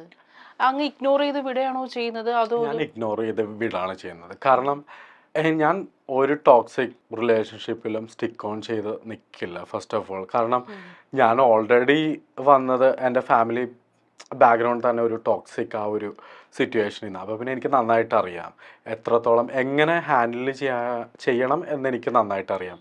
അത് മേ ബി എൻ്റെ ഒരു പ്ലസ് പോയിൻ്റ് ആയിരിക്കാം. കാരണം അതൊരു ലൈഫിൽ നിന്ന് കിട്ടിയ ഒരു എക്സ്പീരിയൻസ് ആണ്. നമ്മൾ സാഹചര്യങ്ങൾ, ആ ഒരു സിറ്റുവേഷൻ എങ്ങനെ ഹാൻഡിൽ ചെയ്യുന്നു, എങ്ങനെ അതിനെ റിയാക്ട് ചെയ്യുന്നു എന്നുള്ളതിലാണ് കാര്യം. അല്ലാതെ നമുക്ക് 2 രീതിയിൽ നമുക്ക് പ്രതികരിക്കാം. ഒന്ന്, ഒരുത്തൻ്റെ തലയ്ക്ക് അടിച്ച് അവിടെ കൊന്ന് വേണമെങ്കിൽ നമുക്ക് പ്രതികരിക്കാം. 2, ഒന്ന് വരുന്ന കോൺസിക്വൻസ് നമ്മൾ എന്തായിരിക്കും എന്നുള്ളൊരു രീതിയിലും വേണമെങ്കിൽ നമുക്ക് റിയാക്ട് ചെയ്യാം. അപ്പോൾ അങ്ങനെ ഒരു ടോക്സിക് റിലേഷൻഷിപ്പിലാവുന്ന സമയത്ത് ഞാൻ തന്നെ മൂവ് ഓൺ ചെയ്യും. കാരണം എൻ്റെ ലൈഫാണല്ലോ, കാരണം എനിക്കൊരു എയിമുണ്ടല്ലോ. അപ്പോൾ ദാറ്റ്സ് ഇറ്റ്. നമ്മൾക്ക് എല്ലാവർക്കും അവരുടേതായിട്ടുള്ള ഒരു പേഴ്സണൽ ഫ്രീഡം ഉണ്ട്. ഇപ്പം ഞാൻ എന്താ പറയുക, നല്ലൊരു സെയിൻ്റാണ്, ഞാനൊരു നന്മമരമാണെന്ന് വിചാരിച്ചിട്ട് ബാക്കിയുള്ളവരും നന്മമരം ആവണം എന്നില്ല. കാരണം അവർക്ക് അവരുടേതായിട്ടുള്ള ഇഷ്ടങ്ങളുണ്ട്. ചിലവർക്ക് ജസ്റ്റ് ഒന്ന് ഗോസിപ്പ് പറയണം, അല്ലെങ്കിൽ അങ്ങോട്ടും ഇങ്ങോട്ടും ഒന്ന് കഴുത്തിറക്കണം. ദാറ്റ്സ് ഓക്കെ, അത് അവരുടെ സന്തോഷമാണ്, അവർ ചെയ്തോട്ടെ, നോ പ്രോബ്ലം, ചെയ്തോളൂ, നോ പ്രോബ്ലം. പക്ഷെ അത് എല്ലാവരെയും നമ്മളങ്ങനെ ജഡ്ജ് ചെയ്യുന്നത് ശരിയല്ലല്ലോ. സോ ഓരോരുത്തർക്കും ഓരോരോ ക്യാരക്ടറുണ്ട്, ഓരോരോ നേച്ചറുണ്ട്, ഓരോരോ എന്താ പറയുക, ഒരു ഇൻഹറൻ്റ് ആയിട്ടുള്ളൊരു അവരുടെ ജീവിത സാഹചര്യങ്ങളിൽ നിന്നൊരു ഒരു സംഭവമാണ്. I do respect that. പക്ഷെ എനിക്ക് പറ്റാത്തതാണെന്നുണ്ടെങ്കിൽ ഞാൻ അതിന് അവിടെ കടിച്ചു തൂങ്ങി കിടക്കണം. That's it, I move on. അത്രേ ഉള്ളൂ. അതാണ് ഞാൻ കോമൺ ആയിട്ട് പറഞ്ഞത്. ഈവൻ എൻ്റെ ഫ്രണ്ട്ഷിപ്പ് ആണെങ്കിൽ പോലും, ഐ മീൻ എൻ്റെ സ്കൂളിൽ പഠിക്കുന്ന ആ ഒരു സാഹചര്യം ആണെങ്കിൽ പോലും ടോക്സിക് ആയിട്ടുള്ള ഫ്രണ്ട്സ് ആണെങ്കിൽ അവർ പറഞ്ഞോട്ടെ, നോ പ്രോബ്ലം. ഈവൻ നമ്മളെ കളിയാക്കുമല്ലോ, ബിക്കോസ് ഞാൻ കുറച്ച് എന്താ പറയുക, പെഡിക്യൂർ മാനിക്യൂർ എനിക്ക് എല്ലാം ഇങ്ങനെ നീറ്റ് ആൻഡ് ക്ലീൻ സാധനങ്ങളൊക്കെ ആയിരുന്നു. അപ്പം അത് എൻ്റെ ഒരു നേച്ചറാണ്. ചിലപ്പോൾ അതിനവർ കളിയാക്കും. ആ സമയത്ത് ഡെഫിനറ്റ്ലി ഇതേപോലെ ഒന്നും ചിന്തിക്കാനായിട്ടുള്ള ബോധമില്ല, ആ സമയത്തില്ല, വിഷമമാണ്. പക്ഷെ ഇപ്പം ഞാൻ ഈ വരുന്ന എന്താ യങ്സ്റ്റേഴ്സ് അല്ലെങ്കിൽ പുതിയ തലമുറകളടുത്തൊക്കെ ഞാൻ പറയും, guys, boys, if you want to wear heels, wear it. If you want to pink colour dress ധരിക്കണോ, ധരിക്കൂ, നോ പ്രോബ്ലം. കാരണം ഈ ഒരു നമ്മള് ബ്ലാക്ക് ആൻഡ് വൈറ്റ് കാലഘട്ടത്തിലല്ലല്ലോ ജീവിക്കുന്നത്. ഇവൻ എൻ്റെ സിസ്റ്ററിൻ്റെ അടുത്ത് പറയാറുണ്ട്, ഇൻ കേസ് നീ എങ്ങാലും കല്യാണം കഴിക്കാൻ പോവാന്നുണ്ടെങ്കിൽ 10 പൈസ ഞാൻ തരത്തില്ല. കാരണം ഞാൻ അധ്വാനിച്ചുണ്ടാക്കുന്ന പൈസ എനിക്ക്, നീ അധ്വാനിച്ചുണ്ടാക്കുന്ന പൈസ നിനക്ക്. ഗിഫ്റ്റ് എന്നുള്ള രീതിയിൽ ഒരു അനിയത്തി കുട്ടിക്ക് എന്തെങ്കിലും ഒന്ന് വാങ്ങിച്ചു കൊടുക്കുക. അവള് ചോദിച്ചത് എൻ്റെ അടുത്ത് കിയയുടെ കാറാണ്. അയ്യോ, അതോ 1-2 അല്ല, ഏതാ കാർണിവല്. അതിനെക്കാട്ടിയും ഭേദം ഞാൻ അവളെ കൊറോണ വരാൻ വേണ്ടി പ്രാർത്ഥിക്കുന്നതല്ലേ നല്ലത്. പിന്നെ ഞാൻ വേറൊരു ഉപദേശം കൂടി പറഞ്ഞു, ജീവിതമാണ് ഓക്കെ, മേ ബി കല്യാണം കഴിക്കുമ്പോഴത്തേക്കായിരിക്കാം മറ്റേ ശരിക്കുള്ള സ്വഭാവമൊക്കെ പുറത്ത് വരുന്നത്. ആരായിട്ടും ഞാൻ കുറെ നാൾക്ക് മുന്നേ പറഞ്ഞ കേട്ടോ. അപ്പം ചിലപ്പം may be you will get divorce, but it's okay. ഒരിക്കലും അവിടെ പോയിസൺ വാങ്ങിക്കണൊക്കെ തൂങ്ങിച്ച് അവനെ നടക്കണ്ട, നേരെ വീട്ടിലേക്ക് വരൂ. എന്നിട്ട് നമുക്ക് ഇവിടെ ഇരുന്നിട്ട് നെറ്റ്ഫ്ലിക്സിൽ ഇരുന്നിട്ട് നമുക്ക് ഞങ്ങളുടെ കുറെ സീരിയൽസ് ഒക്കെ ഉണ്ട് കേട്ടോ. അത് ഞാൻ പറയില്ല, ഞാൻ പ്രമോഷൻ ആയിപ്പം പറയില്ല. എനിക്ക് ആ സീരിയൽ കാണാണ്ട് എനിക്ക് ഇറങ്ങത്തില്ല ഫുഡ് രാവിലെ. ഞാൻ സീരിയലൊക്കെ കാണാം, എനിക്ക് ഭയങ്കര ഇഷ്ടമാണ്. കാരണം നല്ല രസമല്ലേ. പിന്നെ എനിക്കൊരു ആഗ്രഹമുണ്ട്, എന്നെ ഏതെങ്കിലും ഒരു സീരിയലിൽ കൊണ്ടിട്ടുണ്ടെങ്കിൽ ഉറപ്പായിട്ടും ഞാനൊരു വില്ലൻ ക്യാരക്ടറായ. അല്ല, ആ സീരിയലിലെ കോണ്ടന്റ് തിരുത്താൻ എന്തെങ്കിലും ഒരു ശ്രമം നടത്തോ? ഞാനോ? സീരിയലിന്റെയോ? അല്ല, ഇപ്പൊ സീരിയലിൽ പൊതുവെ ടോക്സിക് ആയിട്ടുള്ള ചില കണ്ടന്റ്സ് ഒക്കെ വരുമല്ലോ. അതായത് മറ്റേ പാവം പിടിച്ച മോള്, വില്ലത്തിയായ അമ്മായിയമ്മ, ഒരു ടെംപ്ലേറ്റ് ഉണ്ടല്ലോ. ഈ ടെംപ്ലേറ്റിനെ ബ്രേക്ക് ചെയ്യാനായിട്ട് എന്തെങ്കിലും ഒരു ശ്രമം നടത്തോ? വേണമെന്നുണ്ടെങ്കിൽ എന്റെ സ്ഥിരം സാധനം അൾട്രാ മോഡേൺ അമ്മായിയമ്മ. മോളെ, നീ 3 മണി കഴിയാണ്ട് ഈ വീട്ടിലേക്ക് പടി കയറിപ്പോയത്, കിട്ടുന്നതൊക്കെ വാരി വലിച്ചോട്ട് നീ അടിച്ചേക്കണം, കേട്ടല്ലോ. രാത്രി ഈവനിങ്ങില് പാർട്ടിക്ക് പോവോ, ഹസ്ബൻഡിനെ വിളിച്ചിട്ട് പാർട്ടിക്ക് പോവോ, എന്തിനാ ഞങ്ങൾ പോയിട്ടൊന്ന് ജസ്റ്റ് ഒന്ന് ചില്ല് ചെയ്യട്ടെ, അങ്ങനെ സാധനങ്ങളൊക്കെ വേണമെങ്കിൽ അടക്കാം. എനിക്കതൊക്കെ പറ്റത്തുള്ളൂ. അല്ലാതെ ടോക്സിക് എന്ന് പറയുന്നത് ഞാൻ അതിന് അത്രയ്ക്കൊന്നും ഞാൻ ചിന്തിച്ചിട്ടില്ല. കാരണം ഞാൻ ചെറുപ്പം മുതലേ ഞാൻ സീരിയൽ കാണും. പൊതുവെ സീരിയൽ കാണുന്നത് എന്തോ ഒരു മോശം കാര്യമായിട്ട് സൊസൈറ്റിക്ക്, എല്ലാവരും സീരിയൽ കാണും, പക്ഷെ സീരിയൽ കാണുന്ന കാര്യം തുറന്നു പറയാൻ എല്ലാവർക്കും ചെറിയൊരു മടിയാ. ആണോ? അത് എനിക്ക് തോന്നണം അവർ ഇതുവരെ വളർന്നിട്ടില്ലാത്തതുകൊണ്ടായിരിക്കും, ബുദ്ധി കൊണ്ട്. എനിക്കറിയില്ല, ഞാൻ എൻ്റെ കാര്യമാണ് പറഞ്ഞത്. അവർക്ക് സീരിയൽ ഇഷ്ടം അല്ല എന്നുണ്ടെങ്കിൽ അത് സ്ത്രീകൾക്ക് വേണ്ടിയുള്ളതാണ്, കുറച്ച് ഏജ്ഡ് ആയിട്ടുള്ള സ്ത്രീകൾക്ക് വേണ്ടിയുള്ളതാണ് ഈ സീരിയൽ കണ്ടന്റ്. അങ്ങനെ ഒരു തോട്ട് പ്രോസസ് ഇപ്പോഴും ഉണ്ടല്ലേ? അങ്ങനെയൊന്നുമില്ല. നമ്മൾ സീരിയലിൽ ജസ്റ്റ് നമ്മൾ എങ്ങനെയാണെന്നറിയാമോ അതിലേക്ക് വീഴുന്നത്? നമ്മളിങ്ങനെ എന്തെങ്കിലുമൊക്കെ ഇരുന്നിങ്ങനെ കാണുമ്പോൾ മമ്മി അവിടെ ഇരുന്ന് സീരിയൽ ഇങ്ങനെ സ്ക്രോൾ ചെയ്യുന്നുണ്ടാവും. അപ്പം നമ്മളിങ്ങനെ കഴിച്ചുകൊണ്ടിരിക്കുകയാണല്ലോ. കഴിച്ചുകൊണ്ടിരിക്കുന്ന സമയത്ത് നമ്മളിങ്ങനെ കേൾക്കാണ്, അമ്മേ പറ്റുന്നില്ല, എൻ്റെ സുഖമായിട്ട് ഉണ്ടായിരുന്നെങ്കിൽ എന്നൊക്കെ പറഞ്ഞ സാധനങ്ങളൊക്കെ വരുമ്പോഴത്തേക്കും നമ്മളിങ്ങനെ ജസ്റ്റ് ഒന്ന് ചെവി കോർക്കും. പിന്നെ അങ്ങോട്ടേക്ക് ആ മൊബൈൽ വാങ്ങിച്ച് പിടിച്ചിട്ട് അങ്ങോട്ടേക്ക് ഇങ്ങനെ ഇടുന്നത് അങ്ങനെ ആയി പോകുന്നതാ. അല്ലാതെ അമ്മ എങ്ങനെയാണ് ഇൻഫ്ലുവൻസ് ചെയ്തിട്ടുള്ളത്? പാവം അമ്മയാണോ? മമ്മി ഭയങ്കര പാവാണ്. മമ്മിക്ക് അങ്ങനെ ഞാൻ കുറച്ച് വയലന്റ് ആയതുകൊണ്ടായിരിക്കാം. വയലന്റ് എന്ന് പറഞ്ഞാൽ പെട്ടെന്ന് ദേഷ്യപ്പെടും, അങ്ങനെയാണോ? ഞാനാണോ? ഞാൻ കുറച്ച് ഷോർട്ട് ടെമ്പേർഡാണ്. കാരണം കുടുംബത്തിന്റെ പ്രാരാബ്ദങ്ങളൊക്കെ ഞാനല്ലേ. സാമ്പത്തികമായ റെസ്പോൺസിബിലിറ്റീസ് വരുമ്പോഴാണ് നമുക്ക് പെട്ടെന്ന് ഈ ദേഷ്യമൊക്കെ വരുന്നത്, അങ്ങനെയാണ്? അതെ അതെ സത്യമായിട്ടും അതെ. പൈസയാണ് ഞാനിപ്പം എൻ്റെ പ്രണയിനി ഇപ്പം ക്യാഷാണ്. എനിക്ക് ഇപ്പം എല്ലാ മനുഷ്യർക്കും വേണ്ടത് എന്താണ്? പൈസ ഉണ്ടെങ്കിൽ ഹാപ്പിനെസ് ഉണ്ട്. എനിക്ക് പൈസ ഉണ്ടെങ്കിൽ ഞാൻ ഹാപ്പിയാണ്.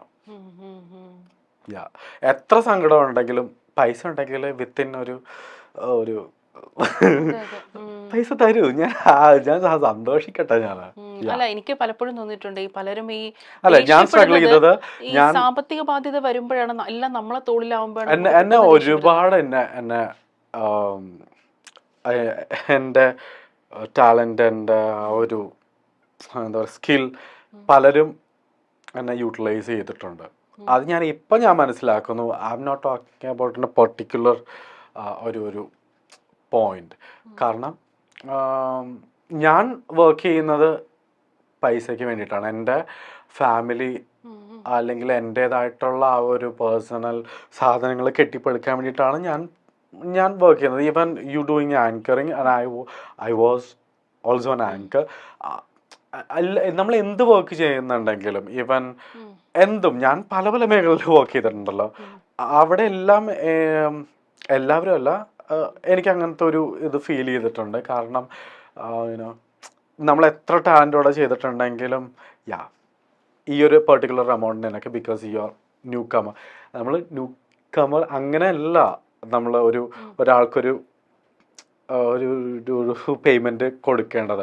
അവർക്ക് ചിലപ്പോൾ ഒരു സീനിയർ ആയിട്ടുള്ള ഒരാളെക്കാട്ടിയും ഏറ്റവും ബെറ്റർ ആയിട്ടായിരിക്കും ഒരു ന്യൂ കമർ ചെയ്യുന്നത് ഒരു പ്രോജക്റ്റ്. അപ്പം നമ്മൾ ആ ഒരു ജോലിക്കുള്ള പേയ്മെന്റ് കൊടുക്കണം. അത് കൊടുത്തേ പറ്റുള്ളൂ. ഇവൻ എൻ്റെ ഫാഷൻ കൊറിയോഗ്രാഫി ഞാൻ ചെയ്യുമ്പോൾ ഞാൻ മാക്സിമം എന്നെ കൊണ്ട് പറ്റാവുന്ന ആ ഒരു ബഡ്ജറ്റിനനുസരിച്ചിട്ട് ഞാൻ പേയ്മെന്റ് കൊടുത്തിട്ട് ഞാൻ ഒരു വർക്ക് ഞാൻ ചെയ്യാൻ ശ്രമിച്ചിട്ടുള്ളൂ. കാരണം എനിക്കറിയാം ക്യാഷിൻ്റെ പൈസയുടെ വില എന്താണെന്നുള്ളത് എനിക്കറിയാം. അതുപോലെ തന്നെ ഞാൻ ഒരു സാഹചര്യത്തിൽ അങ്ങനെ ആയിരുന്നിട്ടുണ്ടെങ്കിൽ എൻ്റെ മുമ്പിലിരിക്കുന്ന ഒരു വ്യക്തിയും ആ ഒരു സിറ്റുവേഷനിൽ കൂടി കടന്നു പോകുന്നതായിരിക്കാം. മനസ്സിലായില്ലേ? ഞാനൊരു പേ ബാക്ക് ചെയ്യേണ്ട ഒരു സമയം എന്നുള്ള രീതിയിലാണ് ഞാൻ കാണുന്നത്. അല്ലാതെ ഐ വോണ്ട് ക്യാഷ്. അതേപോലെ തന്നെ എൻ്റെ കൂടെ ഉള്ളവർക്കും എനിക്ക് കിട്ടുന്ന സെയിം ആ ഒരു ഇത് കിട്ടും. അല്ലാതെ അത് ഞാൻ മാത്രമല്ല, ഏത് ഇൻഡസ്ട്രിയിലാണെന്നുണ്ടെങ്കിലും അത് മസ്റ്റാണ്. കാരണം ആണോ പെണ്ണോ മറ്റേ ക്യൂർ പേഴ്സണോ അതൊന്നും അല്ല വിഷയം. പണിയെടുക്കുന്നു, പൈസ, that's it. Nothing is free. ഞാൻ പഠിച്ചത് പൈസ കൊടുത്തിട്ടാണ്. പൈസ ഈവൻ എഡ്യൂക്കേഷൻ പോലും പൈസ കൊടുത്താലേ കിട്ടുന്നുള്ളൂ. അപ്പൊ പിന്നെ ഞാൻ ചെയ്യുന്ന വർക്ക് ആണെന്നുണ്ടെങ്കിൽ ഇറ്റ്സ് ആബ്സല്യൂട്ട്ലി ഞാൻ പേയ്മെന്റിലാണ് വർക്ക് ചെയ്തില്ല. ഞാൻ തീരുമാനിച്ച കാര്യമാണ്. ഇപ്പോ ഈ സെമിനാറിൽ പോയി പഠിക്കുക എന്നുള്ളൊരു തീരുമാനം ഉണ്ടല്ലോ, അതെന്താണ്? ഈ ആ ഒരു മതത്തിനോടുള്ള താല്പര്യം കൊണ്ടായിരുന്നോ? ഒരു ദൈവവിളി അങ്ങനെ എന്തെങ്കിലും? അല്ല, എനിക്ക് ഞാൻ ഇത്ര നാളും കള്ളായിരുന്നു പറഞ്ഞുകൊണ്ടിരുന്നത്. എന്താ ദൈവം വിളിച്ചുകൊണ്ടാണ് ഞാൻ സെമിനാരിയിൽ പോയതെന്ന്. സെമിനാരിൽ ഞാൻ പോകാൻ കാരണം ഞാൻ പറഞ്ഞില്ലേ, എൻ്റെ ഫാമിലി അങ്ങനത്തെ ഒരു ഇറ്റ്സ് നോട്ട് അവരെനിക്കൊരു പഠിക്കാനായിട്ടുള്ള ഒരു സാഹചര്യമുള്ള ഒരു ഫാമിലി ആയിരുന്നില്ല. പക്ഷെ എനിക്ക് പഠിക്കാനായിട്ട് ഭയങ്കര ഇഷ്ടമായിരുന്നു. അപ്പം ഞാൻ കണ്ടെത്തിയ ഒരു സേഫ് സോണാണ് സെമിനാരി. അതാകുമ്പോഴത്തേക്കും കറക്റ്റായിട്ട് നമുക്ക് അച്ഛന്മാരുടെ അടുത്ത് കമ്പനി അടിച്ച് നടക്കാം. പിന്നെ ഞാൻ പോയത് ഒബ്ലേസ് ഓഫ് സെയിൻറ്റ് ജോസഫ് സെമിനാരി, കൊടുങ്ങല്ലൂർ. അച്ഛാ ക്ഷമിക്കണം. ഓക്കെ. ചെന്നപ്പോ ഒരു ആത്മീയമായിട്ടുള്ള എന്തെങ്കിലും അനുഭവം തോന്നി? ഞാൻ അവരെയും കൂടി നശിപ്പിച്ചു. അതാണ് എനിക്ക് ജീവിതത്തിലെ ഏറ്റവും ഒരു സങ്കടമായിട്ടുള്ള കാര്യം. ഞാൻ എൻ്റെ ബാച്ചിലുണ്ടല്ലോ 21 പേരുണ്ടായിരുന്നു, ഒരാൾ പോലും അച്ഛനായില്ല. ഞാനായിരുന്നു 21 ആയിട്ട് ചെന്നത് ഞാനായിരുന്നു. അവരെ എല്ലാവരും നശിപ്പിച്ച് കയ്യിലെടുത്തത്. ഒരാൾ പോലും അച്ഛനാവാത്ത കഷ്ടമായി പോയി. അവർക്കിപ്പോ എന്താ ചെയ്യുന്നത്? അവരിപ്പം കുട്ടികളുടെ അച്ഛനുണ്ട്, വേറെ പല പല ജോലിയൊക്കെ ചെയ്യുന്നുണ്ട്. പിന്നെ എന്താ പറയാ, എല്ലാവരും ഭയങ്കര ചിൽജിൽ. ഇപ്പം ഞാൻ അവിടെ നിന്നിട്ടുണ്ടായിരിക്കും, ഞാൻ ആ ലോഹയൊക്കെ ഇട്ടിട്ട് ഇങ്ങനെ നിന്നാണ്. പക്ഷെ ഒരിക്കലും അവിടെയുള്ള ഫാദേഴ്സിന് തന്നെ അറിയായിരുന്നു ഞാൻ കുറച്ച് റബ്ബർ പന്തായിരുന്നു അവിടെ എത്തിയപ്പം. കാരണം ഇത്രയും ജീവിത സാഹചര്യങ്ങളിൽ കൂടിയിട്ട് വന്നതല്ലേ. പിന്നെ ഈ സെമിനാരിൽ പോകുന്നതിന് മുന്നേ തന്നെ ഞാൻ എനിക്കൊരു എൻ്റെ ഫാദറിൻ്റെ മദറിൻ്റെ ആ ഒരു പ്രശ്നങ്ങൾ ഇങ്ങനെ രൂക്ഷമായിട്ട് ഇടി കൂത്ത സാധനങ്ങളൊക്കെ വന്നപ്പോഴത്തേക്കും എനിക്ക് ഭയങ്കര ചില്ലായിട്ടാട്ടോ പറയുന്നത്. കാരണം എനിക്കിങ്ങനെ പറയാനറിയില്ല. അപ്പം ഐ വെന്റ് ടു ഓഫനേജ്, അതും സെയിൻറ്റ് ജോസഫ് ഓഫനേജിൽ ഞാൻ നിൽക്കേണ്ടി വന്നിട്ടുണ്ട്. കാരണം ഈവൻ ഫാദർ ആൻഡ് മദർ ഉണ്ടായിട്ട് പോലും ഐ വെന്റ്. പിന്നെ എൻ്റെ സിസ്റ്ററും അതേപോലെ തന്നെ ഓഫനേജിൽ നിൽക്കേണ്ടി വന്നിട്ടുണ്ട്. ഈ ഒരു സാഹചര്യങ്ങൾ ഒക്കെ ഞാൻ ചിന്തിക്കുന്നത് ഒരിക്കലും എനിക്ക് സിമ്പതി കിട്ടാൻ വേണ്ടിയിട്ടൊന്നുമല്ല പറയുന്നത്. ഐ വാസ് മോൾഡിങ് ലൈക്ക് നമ്മളിങ്ങനെ ഗോൾഡൊക്കെ ഇങ്ങനെ ഊതിപ്പെരിപ്പിച്ചെടുക്കത്തില്ലേ, അതേപോലെ ആ ഒരു ഒറ്റപ്പെടൽ. അതെ ഒറ്റപ്പെടൽ. പിന്നെ അവിടെ നിന്ന് എനിക്ക് കുറേ കാര്യങ്ങൾ, നല്ല നല്ല അനുഭവങ്ങൾ, നല്ല എന്താ പറയുക എഡ്യൂക്കേഷൻ എല്ലാം അടിപൊളിയായിരുന്നു. ഞാൻ പഠിച്ചത് സാധാരണ ഞാൻ പല സ്കൂളിലാണ് പഠിച്ചത്. അതായത് കാലിക്കറ്റ്, ഇടുക്കി. ഇനിയിപ്പം ഉദ്ഘാടനത്തിനൊക്കെ പോകുമ്പോഴത്തേക്കും എന്താന്നാവും, എനിക്ക് എല്ലാ ജില്ലകളിലും പോയിട്ട് റിബൺ കട്ട് ചെയ്യാം. ഓക്കെ, അങ്ങനെ പല പല സ്കൂളുകളിലാണ് പഠിച്ചത്. അല്ല, ഇപ്പോൾ ഞാൻ പറഞ്ഞല്ലേ, ഇപ്പോൾ ഇത്രയും ഒരു ലൈം ലൈറ്റ് നിൽക്കുക, ഇപ്പോൾ ഇനാഗുറേഷന് വിളിക്കുക, ഒരു സെലിബ്രിറ്റി സ്റ്റേറ്റസ് ഉണ്ടാവുക. ഇടയ്ക്ക് പറഞ്ഞിട്ടുണ്ടായിരുന്നു ഒരു ലൈഫിൽ ഒരു സ്റ്റേജിലൊരു ഒറ്റപ്പെടൽ അനുഭവിച്ചിട്ടുണ്ടായിരുന്നു എന്ന്. ഇപ്പം ഈ ഒരു ലൈം ലൈറ്റ് നിൽക്കുമ്പോഴും ഇത്രയും ആക്റ്റീവായിട്ട് നിൽക്കുമ്പോഴും നമുക്ക് എപ്പോഴും ഏകാന്തതയ്ക്കും ഒറ്റപ്പെടലിനൊക്കെ നമ്മളുടേതായിട്ടുള്ള ഒരു ഡെഫിനിഷൻ കാണുമായിരിക്കും. ചിലവർക്ക് ഒറ്റപ്പെടൽ ഭയങ്കര ഇഷ്ടമായിരിക്കും. ഇപ്പം ഞാൻ എന്നെ അത്രയധികം ഞാൻ സ്നേഹിക്കുന്നുണ്ട്. I love myself. എനിക്ക് ഭാര്യ വേണ്ട, കുട്ടികൾ വേണ്ട, ഒന്നും വേണ്ട. ഞാൻ ഹാപ്പിയാണ്. ഓക്കെ, കല്യാണം കഴിക്കുന്നവർക്ക് വേണമെങ്കിൽ കഴിക്കാം, കഴിക്കാണ്ടിരിക്കാം. അല്ലെങ്കിൽ പ്രേമിക്കുന്നവർക്ക് വേണമെങ്കിൽ പ്രേമിക്കാം, പ്രേമിക്കാണ്ടിരിക്കാം. ഇറ്റ്സ് ഡിപ്പെൻസ്, അത് അവരുടെയാണ്. പക്ഷെ ഞാൻ ഇപ്പോൾ ഫോക്കസ് ചെയ്തേക്കുന്നത് എൻ്റെ കരിയറിലാണ്. ഓക്കെ, എനിക്കൊരു കുറച്ചുകൂടിയിട്ടൊരു better career I'm expecting. പിന്നെ ഇന്റീരിയർ ഡിസൈനിങ് ഉണ്ടല്ലോ, നമുക്ക് 2 ചിറകുകളുണ്ടല്ലോ. പക്ഷികൾക്ക് ഒരുപാട് ചിറകുകൾ. അല്ലല്ല, എനിക്കിനി വയ്യ, എനിക്ക് 2 ചിറകുകൾ മതി. ബാക്കിയെല്ലാം ഒരു സപ്പോർട്ടിങ് സിസ്റ്റം. കാരണം അതാണ് ദൈവം എല്ലാവർക്കും ഒരേപോലെ കഴിവ്, അങ്ങനെ എല്ലാം ഒരുമിച്ച് ഒരേ രീതി കൊടുത്താലുള്ള പ്രശ്നം അതാണ്. കൺഫ്യൂഷൻ. നമ്മളിങ്ങനെ ഇട്ടാവട്ട ചുറ്റത്തിൽ കിടന്ന് ഇങ്ങനെ കറങ്ങിക്കൊണ്ടിരിക്കും. ഏതെങ്കിലും ഒരു കഴിവ്, കർത്താവ് എനിക്ക് ഒരു കഴിവ് അത് മാത്രം ഫോക്കസ് ചെയ്ത് തരുമ്പോഴത്തേക്ക് എല്ലാം കൂടി ഒരുമിച്ച്. പൈസ ആണെങ്കിൽ പൈസ, ദാരിദ്ര്യമാണെങ്കിൽ ദാരിദ്ര്യം, കഴിവാണെങ്കിൽ കഴിവ്. സത്യം, ശരിയല്ല ഞാൻ പറഞ്ഞത്? പൈസ ഉള്ളവർക്കാണെങ്കിൽ കൊടുത്തോ, നിനക്ക് ഇഷ്ടം പോലെ പൈസ എടുത്തോ, പിടിച്ചോ. കഴിവാണെങ്കിൽ നീ എടുത്തോ. കൊച്ചേരി ഒന്ന് ചിന്തിക്കാൻ പാടില്ലായിരുന്നോ കർത്താവേ? നിനക്ക് അളന്ന് തൂക്കി ഓക്കെ, നീ ഇതിൽ ശോഭിച്ചാ മതി. അതെ, ഇപ്പം ഞാൻ ഇത്രയും കൊടുത്ത് പഠിച്ചതല്ല എൻ്റെ interior designing. So I am കുറച്ച് ബിൽഡിംഗ് ഒക്കെ പണിത് ഇങ്ങനെയൊക്കെ ഇരിക്കാം. പക്ഷെ അത് ഒരിക്കലും എനിക്ക് ലൈം ലൈറ്റ് കിട്ടത്തില്ല. പക്ഷെ ലൈം ലൈറ്റ് കിട്ടാൻ വേണ്ടിയിട്ടാണ് ഈ ചിറക്. ഏതാ ഫാഷൻ കൊറിയോഗ്രാഫി. സോ അപ്പൊ ഞാൻ എനിക്ക് 2 വിങ്സും ഒരുമിച്ച് എനിക്ക് കൊണ്ടുപോകാൻ വേണ്ടി പറ്റും. Because everything is related to design അല്ലേ? അതെ അതെ തീർച്ചയായിട്ടും. നിവിൻ ഞാൻ ഭയങ്കരമായിട്ട് എൻജോയ് ചെയ്തു കേട്ടോ നിവിനുമായിട്ടുള്ള സംസാരം. എനിക്ക് ഒത്തിരി ഇഷ്ടമായി. മാത്രമല്ല നിവിൻ വളരെ കൂളാണ്. ഇങ്ങനെ കൂളായിട്ടിരുന്ന ഇങ്ങനെ കാര്യങ്ങൾ പറയാന്നുള്ളത് തന്നെ നമുക്ക് എപ്പോഴും എല്ലാവർക്കും ഒന്നും പറ്റത്തില്ലല്ലോ.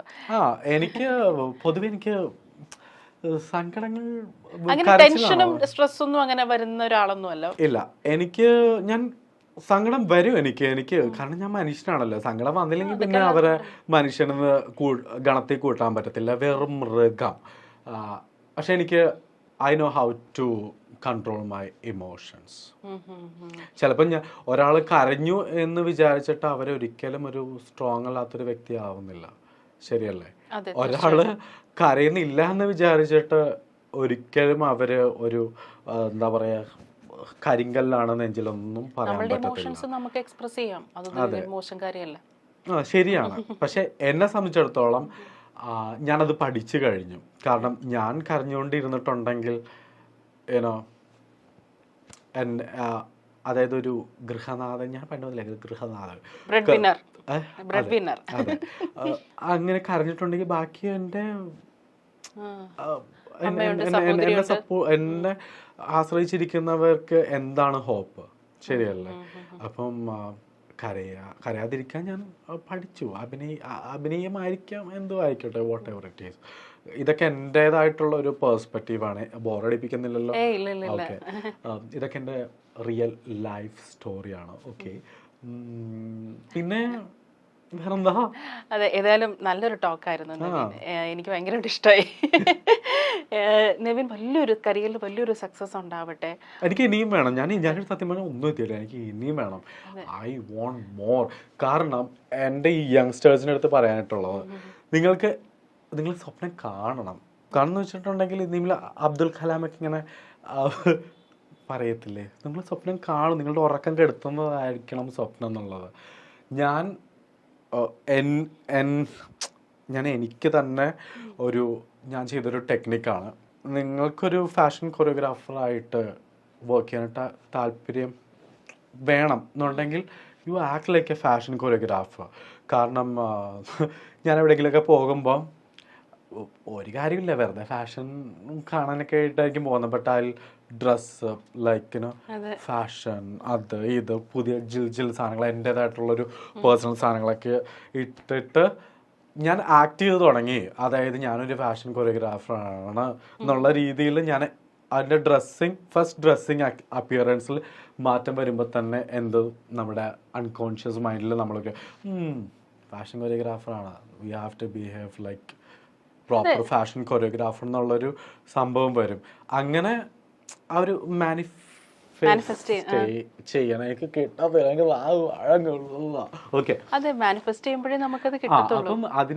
ഞാനൊരു ചെയ്തൊരു ട്രിക്കായിരുന്നു ഇത്.